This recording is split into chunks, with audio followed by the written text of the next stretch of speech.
Good evening, dear students. Today we discuss about Unit 10 classification. എന്താണ് എങ്ങനെയാണ് നമ്മൾ ഈ ഡേറ്റ മൈനിങ്ങിലെ ക്ലാസിഫിക്കേഷൻ എന്ന് പറയുന്ന സ്റ്റെപ്സ് അല്ലെ ആ പ്രോസസ്സ് നടക്കുന്നതിനെ കുറിച്ചാണ് നമുക്ക് ഇന്ന് പഠിക്കുവാനുള്ളത്. ക്ലാസിഫിക്കേഷൻ എങ്ങനെ നടക്കാം. അതായത് classification is a single step in the data mining process. Data mining പ്രോസസ്സിലെ ഏറ്റവും സിമ്പിൾ ആയിട്ടുള്ള സ്റ്റെപ്പ് ആണ് പറയുന്നത് classification. It is used for organising objects based on some key features. അതായത് നമ്മൾ ഒബ്ജക്റ്റുകളെ എന്തെങ്കിലും ഒരു കീ യൂസ് ചെയ്തുകൊണ്ടാണ് ഓർഗനൈസ് ചെയ്ത് ക്ലാസിഫൈ ചെയ്യുന്നത്. Several approaches such as nearest neighbour classification, decision tree learning, support vector machines are used for data mining classification.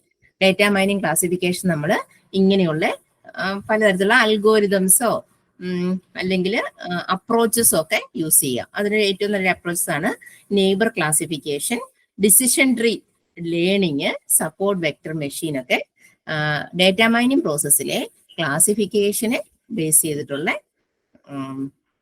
Approaches ആണ്.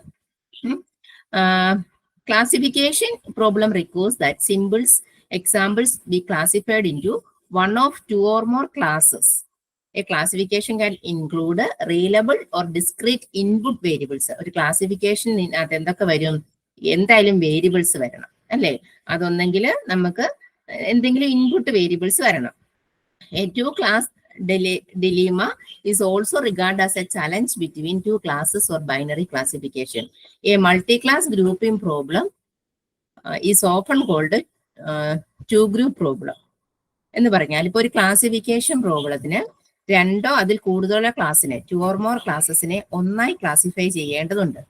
ഈ ക്ലാസിഫിക്കേഷനിൽ റിയലബിൾ ഓർ ഡിസ്ക്രീറ്റ് ഇൻപുട്ട് വേരിയബിൾസും ഉൾപ്പെടാമെന്നാണ് പറയുന്നത്. റിയലബിൾ ഓർ ഡിസ്ക്രീറ്റ് ഇൻപുട്ട് വേരിയബിൾസ് പറയുന്നത് that is type of A variable ഇപ്പോൾ ഓർത്ത് വെക്കുക. അപ്പോൾ ഒരു classification പ്രോബ്ലത്തിൽ രണ്ടോ അതിൽ കൂടുതൽ ക്ലാസ്സസിനെ നമുക്ക് ക്ലാസിഫൈ ചെയ്യേണ്ടി വരുമ്പോൾ ഇവിടെ നമുക്ക് പലതരത്തിലുള്ള ഇൻപുട്ട് വേരിയബിൾസ് ഉൾപ്പെടാമെന്നാണ് അവിടെ പറയുന്നത്. നമുക്കത് എങ്ങനെ മനസ്സിലാക്കുന്നുള്ളത് ആ ഒരു ഫിഗർ കൊടുത്തിട്ടുണ്ട്. ഫിഗർ ഒന്ന് ശ്രദ്ധിച്ച്, input output attribute set then class label എന്ന് പറയും എ ബി എന്ന് പറയും കൊടുത്തു ഒരു ക്ലാസിഫിക്കേഷൻ മോഡലിലൂടെ കടത്തി വിടുമ്പോൾ അതായത് ക്ലാസിഫിക്കേഷൻ അത് task of mapping as input attribute set A into its class label B എന്ന് പറഞ്ഞാൽ ആട്രിബ്യൂട്ടിന്റെ set A containing number of attributes, അതായത് ആട്രിബ്യൂട്ടിന് സെറ്റ് വെച്ചെന്ന് പറയാൻ അതിനകത്ത് കുറെ ആട്രിബ്യൂട്ട്സുകൾ കാണും, കുറെ ഫീൽഡ് നെയിംസ് കാണും. And can contain binary category continuous attributes. അതിനകത്ത് ബൈനറി കാണാം, ഏതെങ്കിലും കാറ്റഗറി തിരിച്ചുള്ളത് കാണാം, അല്ലെങ്കിൽ കണ്ടിന്യൂസ് ആട്രിബ്യൂട്ട്സ്, അങ്ങനെ ഏത് ആട്രിബ്യൂട്ട്സ് വേണമെങ്കിലും കാണാം. അതായത് ഏത് ഫീൽഡ് നെയിംസ് വേണമെങ്കിലും കാണാം. ഇപ്പം സെക്സ് അല്ലെങ്കിൽ കളറ്, അങ്ങനെ ബിഹേവിയർ, ഇങ്ങനെയൊക്കെ പറഞ്ഞ പലതരത്തിലുള്ള ആട്രിബ്യൂട്ട്സുകൾ കാണാം. The class B mark must be distinct. അപ്പൊ ബി എന്ന് പറയുന്നത് വ്യത്യസ്തമായിരിക്കും, that is binary or category attribute, normal or ordinal ആയിരിക്കും. അതായത് ക്ലാസിഫൈ ചെയ്ത് കഴിയുമ്പോൾ നമുക്ക് വേണ്ടതിനെ നമ്മൾ എടുത്ത് ക്ലാസിഫൈ ചെയ്ത് കഴിയുമ്പോൾ ക്ലാസ് ലേബലിലോട്ട് മാറ്റുന്നത് എങ്ങനെയാണെന്നുള്ളത് അത് പല മോഡുകൾ യൂസ് ചെയ്താ ചെയ്യുന്നത്, അല്ലെ പല മോഡൽസ് യൂസ് ചെയ്താണ്. ആ മോഡൽസിനെ കുറിച്ച് നമ്മൾ ഇന്ന് ഡിസ്കസ് ചെയ്യാൻ പോകുന്നത്. മോഡൽസ് കേൾക്കുമ്പോൾ നിങ്ങൾക്ക് ഐഡിയ കിട്ടും. First descriptive modeling, second one predictive modeling. ഇങ്ങനെ രണ്ട് തരത്തിലുള്ള മോഡലിംഗ് ഉണ്ട്. ഡിസ്ക്രിപ്റ്റീവ് എന്ന് പറഞ്ഞാൽ it is a model of classification used to summarize data. ഡേറ്റയെ സമ്മറൈസ് ചെയ്യാൻ ഉപയോഗിക്കുന്ന ഒരു മോഡലാണ് ക്ലാസിഫിക്കേഷൻ അത് ഡിസ്ക്രിപ്റ്റീവ് മോഡൽ. ഇനി പ്രിഡിക്റ്റീവ് എന്ന് പറഞ്ഞാൽ it is a classification model use to predict class mark of unknown data. അതായത് അൺനോൺ ഡേറ്റയുടെ ക്ലാസ് മാർക്ക് പ്രവചിക്കാൻ നമ്മൾ ഉപയോഗിക്കുന്ന ഒരു ക്ലാസിഫിക്കേഷൻ മോഡലാണ് predictive modelling. Application of classification model എന്തൊക്കെയാണ് ആപ്ലിക്കേഷൻ അറിയാം. Spam detection of emails based on the header and content of the document. അതായത് സ്പാം ഡിറ്റക്ഷൻ നമുക്ക് കണ്ടുപിടിക്കാൻ പറ്റുമെന്ന്, ഇമെയിൽസിനകത്ത് വരുന്ന സ്പാമിന്റെ ഡിറ്റക്ഷൻ. പിന്നെ classification of galaxies around their types. ഗാലക്സീസിനെ അക്കോർഡിംഗ് അതിന്റെ ടൈപ്പിനനുസരിച്ച് നമുക്ക് അതിനെ ക്ലാസിഫൈ ചെയ്യാൻ പറ്റും. പിന്നെ classification of students according there qualification, അത് നമുക്ക് ഏറ്റവും അതാണ് നമ്മളെ സംബന്ധിച്ച് നമുക്ക് എപ്പോഴും ഒന്ന് പെട്ടെന്ന് മനസ്സിലാകുന്ന ക്വാളിഫിക്കേഷൻ ബേസ് ചെയ്ത് നമ്മൾ സ്റ്റുഡൻസിനെ ക്ലാസിഫൈ ചെയ്യാറില്ലേ. പിന്നെ patients are classified according to the medical history. ഹോസ്പിറ്റലിലാണെങ്കിൽ മെഡിക്കൽ ഹിസ്റ്ററി നോക്കിയിട്ട് പേഷ്യന്റിനെ ക്ലാസിഫൈ ചെയ്തെടുക്കുകയാണ്. ക്ലാസിഫിക്കേഷൻ കാര്യം use to the approval of credit, എന്തെങ്കിലും ക്രെഡിറ്റ് ഉണ്ടെങ്കിൽ അതിനെ ബേസ് ചെയ്താണ്. അങ്ങനെ നമുക്ക് പലതരത്തിലുള്ള ക്ലാസിഫിക്കേഷൻ ഉണ്ട്. അത് പ്രിഡിക്റ്റീവും ആകാം ഡിസ്ക്രിപ്റ്റീവ് ആകാം എന്നാണ് പറയുന്നത്. പ്രിഡിക്റ്റീവ് ആകാം, ദെൻ ഡിസ്ക്രിപ്റ്റീവ് ആകാം. അപ്പം അതെങ്ങനെയായിരിക്കും എന്നുള്ളത് നമുക്ക് ഒരു എക്സാമ്പിൾ ഒക്കെ സഹിതം നമുക്ക് പഠിക്കാനുണ്ട്. നോക്കാം. General approaches to solving a classification problem. എങ്ങനെയായിരിക്കും ഒരു ജനറൽ അപ്രോച്ചസ് എന്ന് പറയാണ്. A classification technique is a systematic way to construct classification model based on data collection. അതൊരു സിസ്റ്റമാറ്റിക് വേയിൽ നമുക്കത് ക്ലാസിഫിക്കേഷൻ മോഡല് ഡാറ്റ കളക്ട് ചെയ്തുകൊണ്ട് ഒരു സിസ്റ്റമാറ്റിക് വേയിൽ നമുക്ക് അതിനെ ക്ലാസിഫൈ ചെയ്യാം. Examples include decision tree classification machine, rule based classification machines, neural networks, vector support machines and Bayes naive classification. അങ്ങനെ പലതരത്തിലുള്ള ക്ലാസിഫിക്കേഷൻ അത് പറയുന്നുണ്ട്. ഇതെല്ലാം നമുക്ക് പഠിക്കാനുള്ളതാണ്. Each technique uses a learning algorithm to find template that best machines the relationship between the attribute set and class mark of the data input. അതായത് ഓരോന്നും നമുക്ക് എങ്ങനെ പറയാൻ പറ്റും,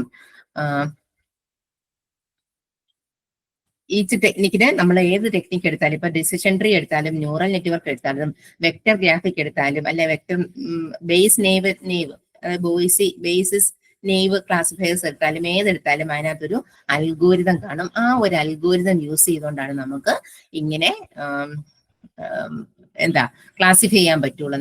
ഏതെങ്കിലും ഒരു കീയുടെ ബേസിലല്ലേ നമുക്കത് ക്ലാസിഫൈ ചെയ്യാൻ പറ്റത്തുള്ളത്. ഏത് കീയുടെ ബേസിലായിരിക്കും എന്നുള്ളതൊക്കെ നമുക്കൊരു അൽഗോരിതംസ് യൂസ് ചെയ്തുകൊണ്ട് ക്ലാസിഫൈ ചെയ്യാൻ പറ്റും എന്നാണ് പറയുന്നത്. അപ്പം ഇവാലുവേഷൻ ഓഫ് ക്ലാസിഫയേഴ്സ്, അതായത് നമുക്ക് അതിന് എങ്ങനെയാണ് ഒരു ക്ലാസിഫയേഴ്സിന്റെ ഇവാലുവേഷൻ വന്നതെന്ന് നോക്കാം. അവിടെ അതൊക്കെ ജസ്റ്റ് ഒന്ന് വായിച്ചാൽ മതി. What's wrong with accuracy. ഒന്നാമത്തെ പറഞ്ഞു നമുക്ക് ആക്യുറസിയെ നോക്കിക്കൊണ്ട് ആദ്യം പറയാം. എന്താണ് കൃത്യതയിലുള്ള തെറ്റ്? വാട്ട് റോങ് വിത്ത് ആക്യുറസി, കൃത്യതയിൽ എന്താണ് തെറ്റ് എന്ന് പറയാം. Let us begin with a single two class domain to illustrate the issues. ശ്രദ്ധിച്ചിരിക്കണം, എന്നാൽ ഇത് മനസ്സിലാകത്തുള്ളൂ. അതായത് each classifier sees examples for this domain from two classes and offers one of two possible rulings yes or no. അതായത് ഓരോ ക്ലാസിഫയറും രണ്ട് ക്ലാസ്സിൽ നിന്നുള്ള എക്സാമ്പിൾസ് കാണുകയും സാധ്യമായ രണ്ട് റൂളിൽ ഒന്നിന് വാഗ്ദാനം ചെയ്യുകയും നൽകുകയാണ് ചെയ്യുന്നത് ക്ലാസിഫയേഴ്സ്. അന്നേരം ഒന്നിന് വാഗ്ദാനം നൽകുന്ന പറയുമ്പോൾ അവിടെ യെസ് ഓർ നോ അല്ലെ ട്രൂ ഓർ ഫോൾസ് ക്വസ്റ്റ്യൻ ആയിരിക്കത്തില്ലേ? എന്നിട്ട് ഞാൻ പറയാം. ഇപ്പൊ each classifier sees example for this domain from two classes and offers one of two possible rulings. രണ്ട് ക്ലാസ്സുകളിൽ നിന്നുള്ള എക്സാമ്പിൾസ് കാണുകയും ക്ലാസിഫയർ അതിനെ സാധ്യമായ രണ്ട് റൂളിൽ നിന്ന് ഒന്നിന് വാഗ്ദാനം ചെയ്യുകയും. രണ്ട് റൂളിൽ ഒന്നിന് വാഗ്ദാനം ചെയ്യുന്ന പറയുക അവിടെ ദാറ്റ് ഈസ് എന്തായിരിക്കും? യെസ് ഓർ നോ ആയിരിക്കും വരുന്നത്, അല്ലെ? Every decision can made with a test set and A particular classifier. ഒരു ടെസ്റ്റും ഒരു ക്ലാസിഫയർ ഉപയോഗിച്ച് നമുക്ക് എല്ലാ തീരുമാനങ്ങളും എടുക്കാൻ പറ്റും. നമ്മൾ പണ്ടാണ് സിക്കാത്ത അൽഗോരിതം തൊട്ട് നമ്മൾ പഠിക്കുന്നില്ലേ? അൽഗോരിതം ഫ്ലോചാർട്ടൊക്കെ നമ്മൾ ഡിസിഷൻ എടുത്ത് പോകാറില്ലേ? ഡിസിഷൻ ട്രീ അല്ലെ? ഡിസിഷൻ എടുത്ത് പോകുന്നില്ലേ? If A greater and B ആണെങ്കിൽ ഡിസിഷനിൽ A greater B, A greater and B ആണെങ്കിൽ പ്രിന്റ് എ അല്ലെങ്കിൽ പ്രിന്റ് ബി എന്നൊക്കെ പറഞ്ഞാൽ നമ്മൾ രണ്ട് നമ്പേഴ്സിന്റെ ഗ്രേറ്ററോ ലോവസ്റ്റോ കണ്ടുപിടിക്കാറില്ലേ? എന്ന് പറയുന്ന പോലെ നമ്മളിവിടെ പറയുന്നത്, അതായത് ഒരു ടെസ്റ്റ് സെറ്റും ഒരു ക്ലാസിഫയർ ഉപയോഗിച്ച് നമുക്ക് എല്ലാ തീരുമാനങ്ങളും എടുക്കാൻ പറ്റും. അപ്പൊ ഇവിടെ ഒരു എക്സാമ്പിൾ വന്നിരിക്കുവാണേ, നോക്കാം. A positive example that has been graded as positive. This is genuinely positive development, അല്ലെ? ഒരു പോസിറ്റീവ് എക്സാമ്പിളിന് നമ്മൾ എപ്പോഴും പോസിറ്റീവ് ആയിട്ട് തന്നെ പറയണം. അത് നമുക്ക് ജെനുവിൻ ആയിട്ട് നമ്മൾ പോസിറ്റീവ് ആണെന്ന് തന്നെ പറയും. ഇനി a good example that is misclassified as negative, that is wrong negative എന്ന് പറഞ്ഞാൽ എന്തായിരിക്കും? A good example that is misclassified as negative, അതായത് നെഗറ്റീവ് എന്ന് തെറ്റായി ക്ലാസിഫൈ ചെയ്തിരിക്കുന്ന ഒരെണ്ണത്തിനെ ദാറ്റ് ഈസ് റോങ് നെഗറ്റീവ്, ഇതൊരു തെറ്റായ നെഗറ്റീവ് ആണ് എന്ന് നമ്മൾ പറയുക. അതാ ടേബിളിൽ കൊടുത്തിരിക്കുന്നത് കേട്ടോ, നമുക്കത് പറയാം. A negative case that was labelled as negative that is real negative എന്ന് പറഞ്ഞാൽ എന്തായിരിക്കും? നെഗറ്റീവ് എന്ന ലേബൽ ചെയ്തൊരു നെഗറ്റീവ് കേസ് യഥാർത്ഥത്തിൽ നെഗറ്റീവ് തന്നെയല്ലേ? പിന്നെ a bad example is misclassified as good that is false positive thing എന്ന് പറഞ്ഞാൽ ഒരു മോശം ഉദാഹരണം, bad example is classified as good, നല്ലത് എന്ന് തെറ്റായി നമ്മൾ ക്ലാസിഫൈ ചെയ്ത് വെച്ചിരിക്കുക, that is false positive thing. അതൊരു തെറ്റായ പോസിറ്റീവ് കാര്യമല്ലേ? തെറ്റായ പോസിറ്റീവ്. ഇപ്പൊ തന്നെ നമുക്കൊരു കൺഫ്യൂഷൻ ആയില്ലേ എങ്ങനെയാണ് ഇത് നമ്മളിത് കണ്ടുപിടിക്കുന്നത്? അതായത് ക്ലാസിഫൈ ചെയ്യുന്നതിന്റെ ഒരു അൽഗോരിതം അവിടെ പറയുന്നതാ. എല്ലാ വശത്തു നിന്നും ചിന്തിച്ച് വേണം നമ്മൾ ക്ലാസിഫൈ ചെയ്യാൻ എന്ന് പറയുന്നത്. അത് നമുക്ക് ആ എക്സാമ്പിൾ സഹിതം പറയാൻ പറ്റും. എനിക്ക് a 2x2 matrix can be generated with column as true classes and the rows as hypothesis classes. അതായത് ഒരു 2x2 മെട്രിക്സ് അവിടെ തന്നിട്ടുണ്ട്, ആക്ച്വലും പ്രെഡിക്കേറ്റഡ് എന്നും പറഞ്ഞു. കണ്ടോ, ആക്ച്വലും പ്രെഡിക്കേറ്റഡും. അതിനകത്ത് 2 റോയും 2 കോളവും ഉള്ള ഒരു 2x2 മെട്രിക്സ് ആണ് പറഞ്ഞിരിക്കുന്നത്. അതിനകത്ത് ആദ്യം പറയും true positive, false positive, false negative, true negative. ആ 4 പോയിന്റ്സ് ഞാൻ ആദ്യമേ ഫസ്റ്റ് പറഞ്ഞ 4 പോയിന്റ്സ് എന്ന് പറഞ്ഞാല് ഇതൊരു കൺഫ്യൂഷൻ മെട്രിക്സ് ആയിട്ട് നമുക്ക് തോന്നാൻ പറ്റും. അതിനെ കൺഫ്യൂഷൻ മെട്രിക്സ് എന്ന് പറയാം. അതായത് to describe performance as classification based on a set of test data കൊടുത്തുകൊണ്ട് നമ്മൾ ക്ലാസിഫിക്കേഷൻ മോഡലിന്റെ പെർഫോമൻസ് എങ്ങനെയാണെന്ന് ഡിസ്ക്രൈബ് ചെയ്യുക അവിടെ. ഇപ്പം 4 കാറ്റഗറി ഇവിടെ പറയുന്നില്ലേ, ആദ്യത്തെ അത് ട്രൂ പോസിറ്റീവ് എന്ന് പറയാൻ നമുക്ക് TP എന്ന് എടുക്കാം, ട്രൂ നെഗറ്റീവിന് TN എന്ന് എടുത്തു. അപ്പൊ ഫോൾസ് പോസിറ്റീവിന് FPയും ഫോൾസ് നെഗറ്റീവിന് FN എന്നും എടുക്കുവാണെങ്കിൽ അപ്പൊ ഈ 2x2 മെട്രിക്സ് ജനറേറ്റ് ചെയ്യാൻ 2 കോളംസ് ആസ് ട്രൂ വാല്യൂ, രണ്ടിനകത്ത് ട്രൂ വാല്യൂ ഉണ്ടല്ലോ, 2 ട്രൂ വാല്യൂ, 2 റോസ് ഏതായിരിക്കും ഫോൾസ് വാല്യൂ വന്നിരിക്കുന്നത് അല്ലേ. അപ്പൊ നമ്മൾ ഇവിടുന്ന് ഒരു ഹൈപ്പോത്തസിസ്, അതായത് true classes and true as hypothesis class നമുക്കൊന്ന് അത് സങ്കല്പിക്കാന്ന് പറയുക. ഈ 2 റോയും 2 കോളവും വെച്ച് എങ്ങനെയൊക്കെ കേസുകൾ വന്നാണ് ക്ലാസിഫൈ ചെയ്യുന്നത് നമുക്കൊന്ന് സാങ്കല്പികമായിട്ട് നോക്കാം. ഹൈപ്പോത്തസിസ് എന്നാണ് അതിന് പറയുന്നത്. അപ്പൊ ഫസ്റ്റ് വൺ പറയുന്നത് ഐഡന്റിഫൈ, കറണ്ടിന്റെ പ്രശ്നമാണ് മൊത്തം, അതായത് ഓഫായി പോകുന്നേ. Identify an email as spam or not. അതായത് നമ്മൾ ഐഡന്റിഫൈ ചെയ്യുവാണ് ഈ ഒരു ഇമെയില് സ്പാം ആണോ നോട്ടാണോ എന്ന്. ഒരു ഇമെയില് ദാറ്റ് ഈസ് അങ്ങനെ ഒരു ക്വസ്റ്റ്യൻ നമ്മളോട് ചോദിക്കുക, ഇതിൽ നിന്നോട് നമുക്ക് 4 പോസിബിൾ തിങ്സ് കണ്ടുപിടിക്കാന്ന്. ഒരു ഇമെയിൽ സ്പാം ആണോ അല്ലയോ എന്ന് നമ്മൾ എങ്ങനെ ക്ലാസിഫൈ ചെയ്യുമെന്നാ പറയുന്നത്. എന്തായാലും നമുക്ക് അതിനകത്ത് ഏസ് ഓർ നോ ക്വസ്റ്റ്യൻ ആൻസറേ വരത്തുള്ളൂ. അതിനെ നമ്മൾ 4 രീതിയിൽ ചെയ്യാം. ഫസ്റ്റ് വൺ പറയുന്നത് TP, ട്രൂ പോസിറ്റീവ് എന്ന് നമ്മൾ ചിന്തിക്കുക. നമ്മുടെ ഒരു വ്യക്തി ചിന്തിക്കുകയാണ് ട്രൂ പോസിറ്റീവ് എന്ന് പറഞ്ഞാൽ ഐഡന്റിഫൈ എ സ്പാം ഇമെയിൽ ആ സ്പാം. നമ്മൾ സ്പാം ഇമെയിലിനെ സ്പാം ആയിട്ട് തന്നെ നമ്മൾ തിരിച്ചറിയുന്നു. അത് ട്രൂ പോസിറ്റീവ് ആയിട്ടുള്ള കാര്യമല്ലേ, അതാണ് TP. അതാണ് നമ്മൾ ഫസ്റ്റ് പറയും positive. Example has B graded as positive, നമ്മൾ അതിനെ പോസിറ്റീവ് ആയിട്ട് പറഞ്ഞു. ഇനി ഞാൻ അടുത്തത് വരുവാണ് ട്രൂ നെഗറ്റീവ്. അതിന്റെ ഒരു നെഗറ്റീവ് വശത്തിലോട്ട് പോവുക. Identify a regular email as not a spam അല്ലെ. എ റെഗുലർ ഇമെയിലിനെ നമ്മൾ സ്പാം അല്ലെന്ന് പറയുക. Identify regular email as not as spam. അതായത് റെഗുലർ ഇമെയിലിന് നമ്മൾ സ്പാം അല്ലെന്ന് പറയുവാണെങ്കിൽ എന്ത് സംഭവിക്കും? അത് true positive, true negative. Then false positive. False positive എന്ന് പറഞ്ഞാൽ identify a regular email as spam. നമ്മൾ ഐഡന്റിഫൈ റെഗുലർ ഇമെയിൽ, റെഗുലർ വരുന്ന ഇമെയിലുകൾ എല്ലാം സ്പാം ആണെന്ന് നമുക്ക് പറയാൻ പറ്റും. അത് ഫോൾസ് പോസിറ്റീവ് ആയിട്ടുള്ള കാര്യമല്ലേ. സാധാരണ ഇമെയിൽസ് എല്ലാം സ്പാമായില്ലേ നമ്മൾ അറിയാൻ പോവാന്ന് പറയുന്നത്. നമുക്ക് പറയാം ഫോൾസ് പോസിറ്റീവാ. അതായത് ഫോൾസ് പോസിറ്റീവ് എന്ന് പറഞ്ഞാൽ നെഗറ്റീവ് ആണ് നമ്മൾ ആ പറഞ്ഞു വെച്ചിരിക്കുന്ന കാര്യം. പിന്നെ പറയുന്നത് ഫോർ നെഗറ്റീവ് എന്ന് പറഞ്ഞാല് ഫോൾസ് നെഗറ്റീവ് എന്ന് പറഞ്ഞാല് identify spam email as a regular email. അതായത് സ്പാം ഇമെയിൽ ഒരു സാധാരണ ഇമെയിൽ ആണെന്ന് തിരിച്ചറിയുക. Identify spam email as a regular email. ഇങ്ങനെ നമ്മൾ ഒരു ക്വസ്റ്റ്യനിൽ, അതാ നിങ്ങൾ ഈ ഇഷ്യൂസ് ഓഫ് ക്ലാസ് ഇംബാലൻസ് എന്നൊക്കെ പറഞ്ഞ് താഴെ അപ്പുറത്ത് അടുത്ത പേജ് ഫുള്ള് കൊടുത്തിരിക്കുന്ന ഇതിനെക്കുറിച്ചൊരു അനുമാനിക്കുന്ന എങ്ങനെ എടുക്കാം എന്നുള്ളതാണ്. ഞാനിപ്പോ അതിനെ ഷോർട്ടാക്കി പറയുകയാണ്. ഒരു എക്സാമ്പിൾ കൊടുത്തിരിക്കുന്നതാണ് ഞാനിപ്പോ പറഞ്ഞിരിക്കുന്നത്. ശ്രദ്ധിച്ചു കേൾക്കുക.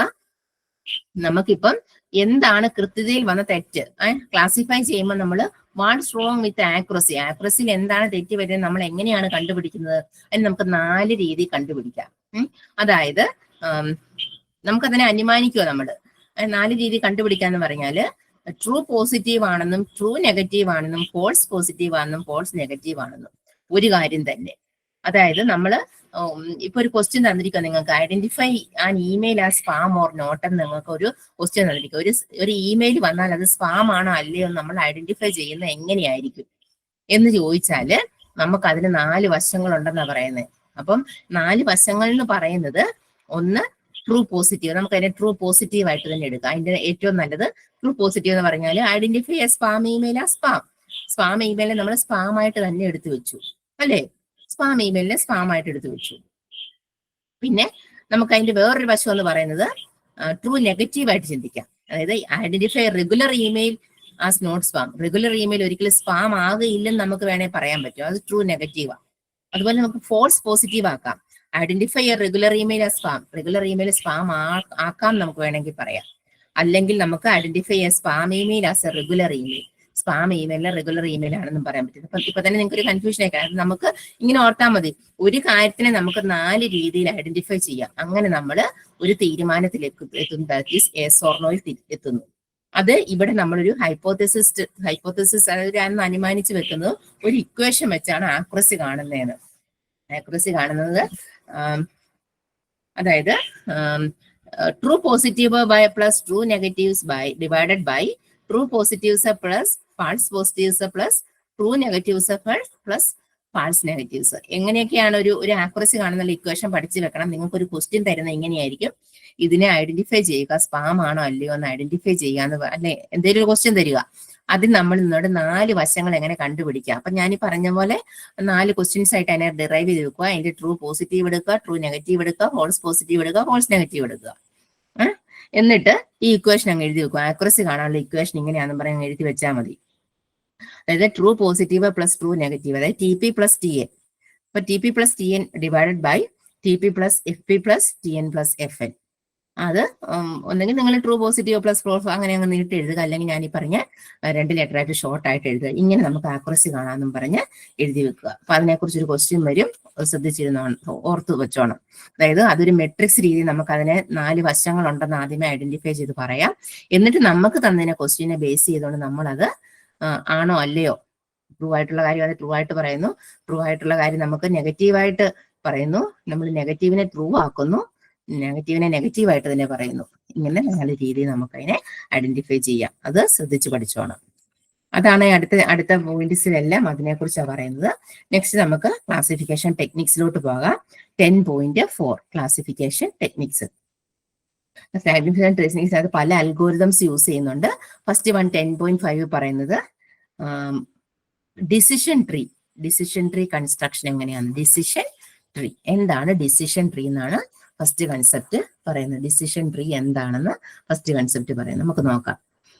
അതായത് decision tree is A most effective and common production and classification method. ഒരു മോസ്റ്റ് എഫക്റ്റീവ് ആയിട്ടും അതുപോലെ ഒരു പ്രൊഡക്ഷനുമായിട്ടുള്ള ഒരു മെത്തേഡാണ്. ക്ലാസിഫിക്കേഷനെ നമുക്ക് പ്രവചിക്കാൻ പറ്റുന്നതും എഫക്റ്റീവായിട്ട് യൂസ് ചെയ്യാൻ പറ്റുന്ന ഒരു ടൈപ്പ് ഓഫ് കൺസ്ട്രക്ഷൻ ആണ് decision tree. A decision tree is A flux chart like tree structure where each internal node indicates an attribute test and each branch is the product of the test and each leaf node has a class name. അതായത് അവിടെ പല നോഡുകൾ ഉണ്ടെന്ന് ഓർക്കുക.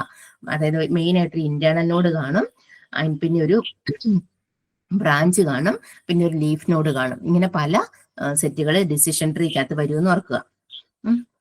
ഇനി ആ figure നിങ്ങളൊന്ന് നോക്കിയേ. ഡിസിഷൻ ട്രീ ഫോർ പ്ലേ ടെന്നീസിന് വേണ്ടി, ടെന്നീസ് കളിക്കാർക്ക് വേണ്ടി ഒരു ഡിസിഷൻ ട്രീ ഉണ്ടാക്കി വെച്ചിരിക്കുക. അതായത് കളിക്കാൻ ഇറങ്ങുമ്പോൾ മഴയാണോ നല്ല കാലാവസ്ഥയാണോ എന്ന് ചെക്ക് ചെയ്യാൻ ഒരു തീരുമാനം എടുക്കാൻ വേണ്ടി ഒരു ഡിസിഷൻ ട്രീ എങ്ങനെ കണ്ടുപിടിച്ചു എന്നുള്ള ഫിഗർ നിങ്ങളൊന്ന് ജസ്റ്റ് നോക്കി. അതായത് ഇതിനകത്ത് ഈ സ്ട്രക്ചറിനകത്ത് നമുക്ക് റൂട്ട് നോഡുണ്ട്, ബ്രാഞ്ചസ് ഉണ്ട്, ലീഫ് നോഡുകളുണ്ട്. അതായത് റൂട്ട് എന്ന് പറയുന്നത് ഏതായിരിക്കും? ഡിസിഷൻ ട്രീക്കകത്ത് റൂട്ട് കാണുമെന്ന് എപ്പോഴും ഓർത്തിരിക്കുക. റൂട്ട് എന്ന് പറയുന്നത് അതായത് that is structure that includes a root node. സ്ട്രക്ചറിനകത്ത് റൂട്ട് നോഡ് എന്ന് പറഞ്ഞാൽ ഏറ്റവും ടോപ്പിൽ കൊടുത്തിരിക്കുന്നത് ഔട്ട്ലുക്ക് എന്ന് പറയുന്നതായിരിക്കും ഏത്? Root node. ഔട്ട്ലുക്ക് ആയിരിക്കും റൂട്ട് നോഡ്.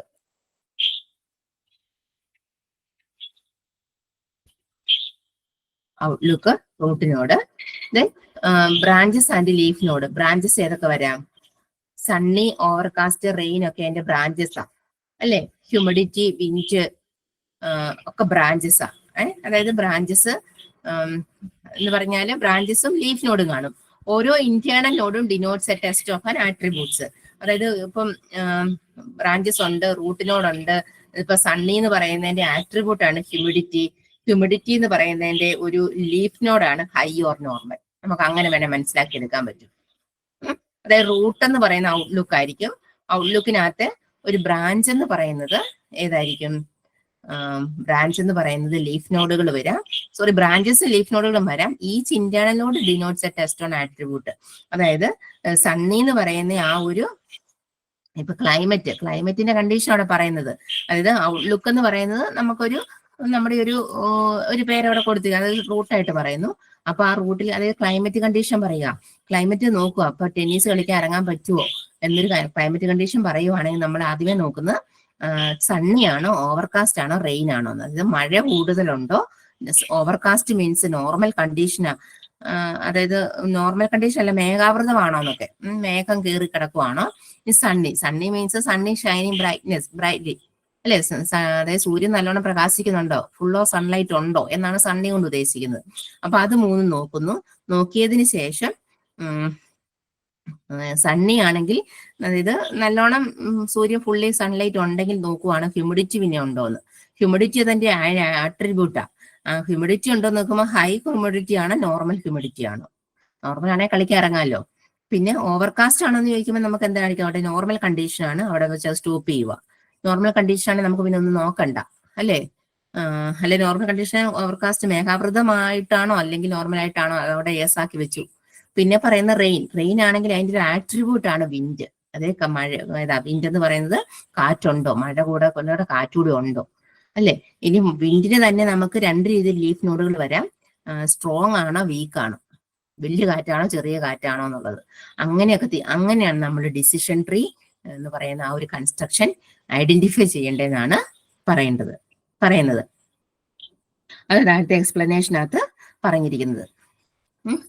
അപ്പൊ അതൊന്ന് നോട്ട് ചെയ്തോണം കേട്ടോ, അത് ഇമ്പോർട്ടന്റ് ആണ്. ഡിസിഷൻ ട്രീ ക്ലാസിഫിക്കേഷൻ അത് എങ്ങനെ ഡിസിഷൻ ട്രീ സപ്പോർട്ട് ചെയ്യുന്നതെന്ന് പറഞ്ഞ് ഇങ്ങനെ ഒരു എക്സാമ്പിൾ നിങ്ങൾക്ക് ഒന്നെങ്കിൽ അതിനെ ബ്രീഫ്ലി എക്സ്പ്ലെയിൻ ആയിരിക്കും, ഇനി അല്ലെങ്കിൽ ഒരു എക്സാമ്പിൾ തന്നിട്ട് അത് എങ്ങനെ എക്സ്പ്ലെയിൻ ചെയ്യാം എന്നുള്ളത് നോക്കാം.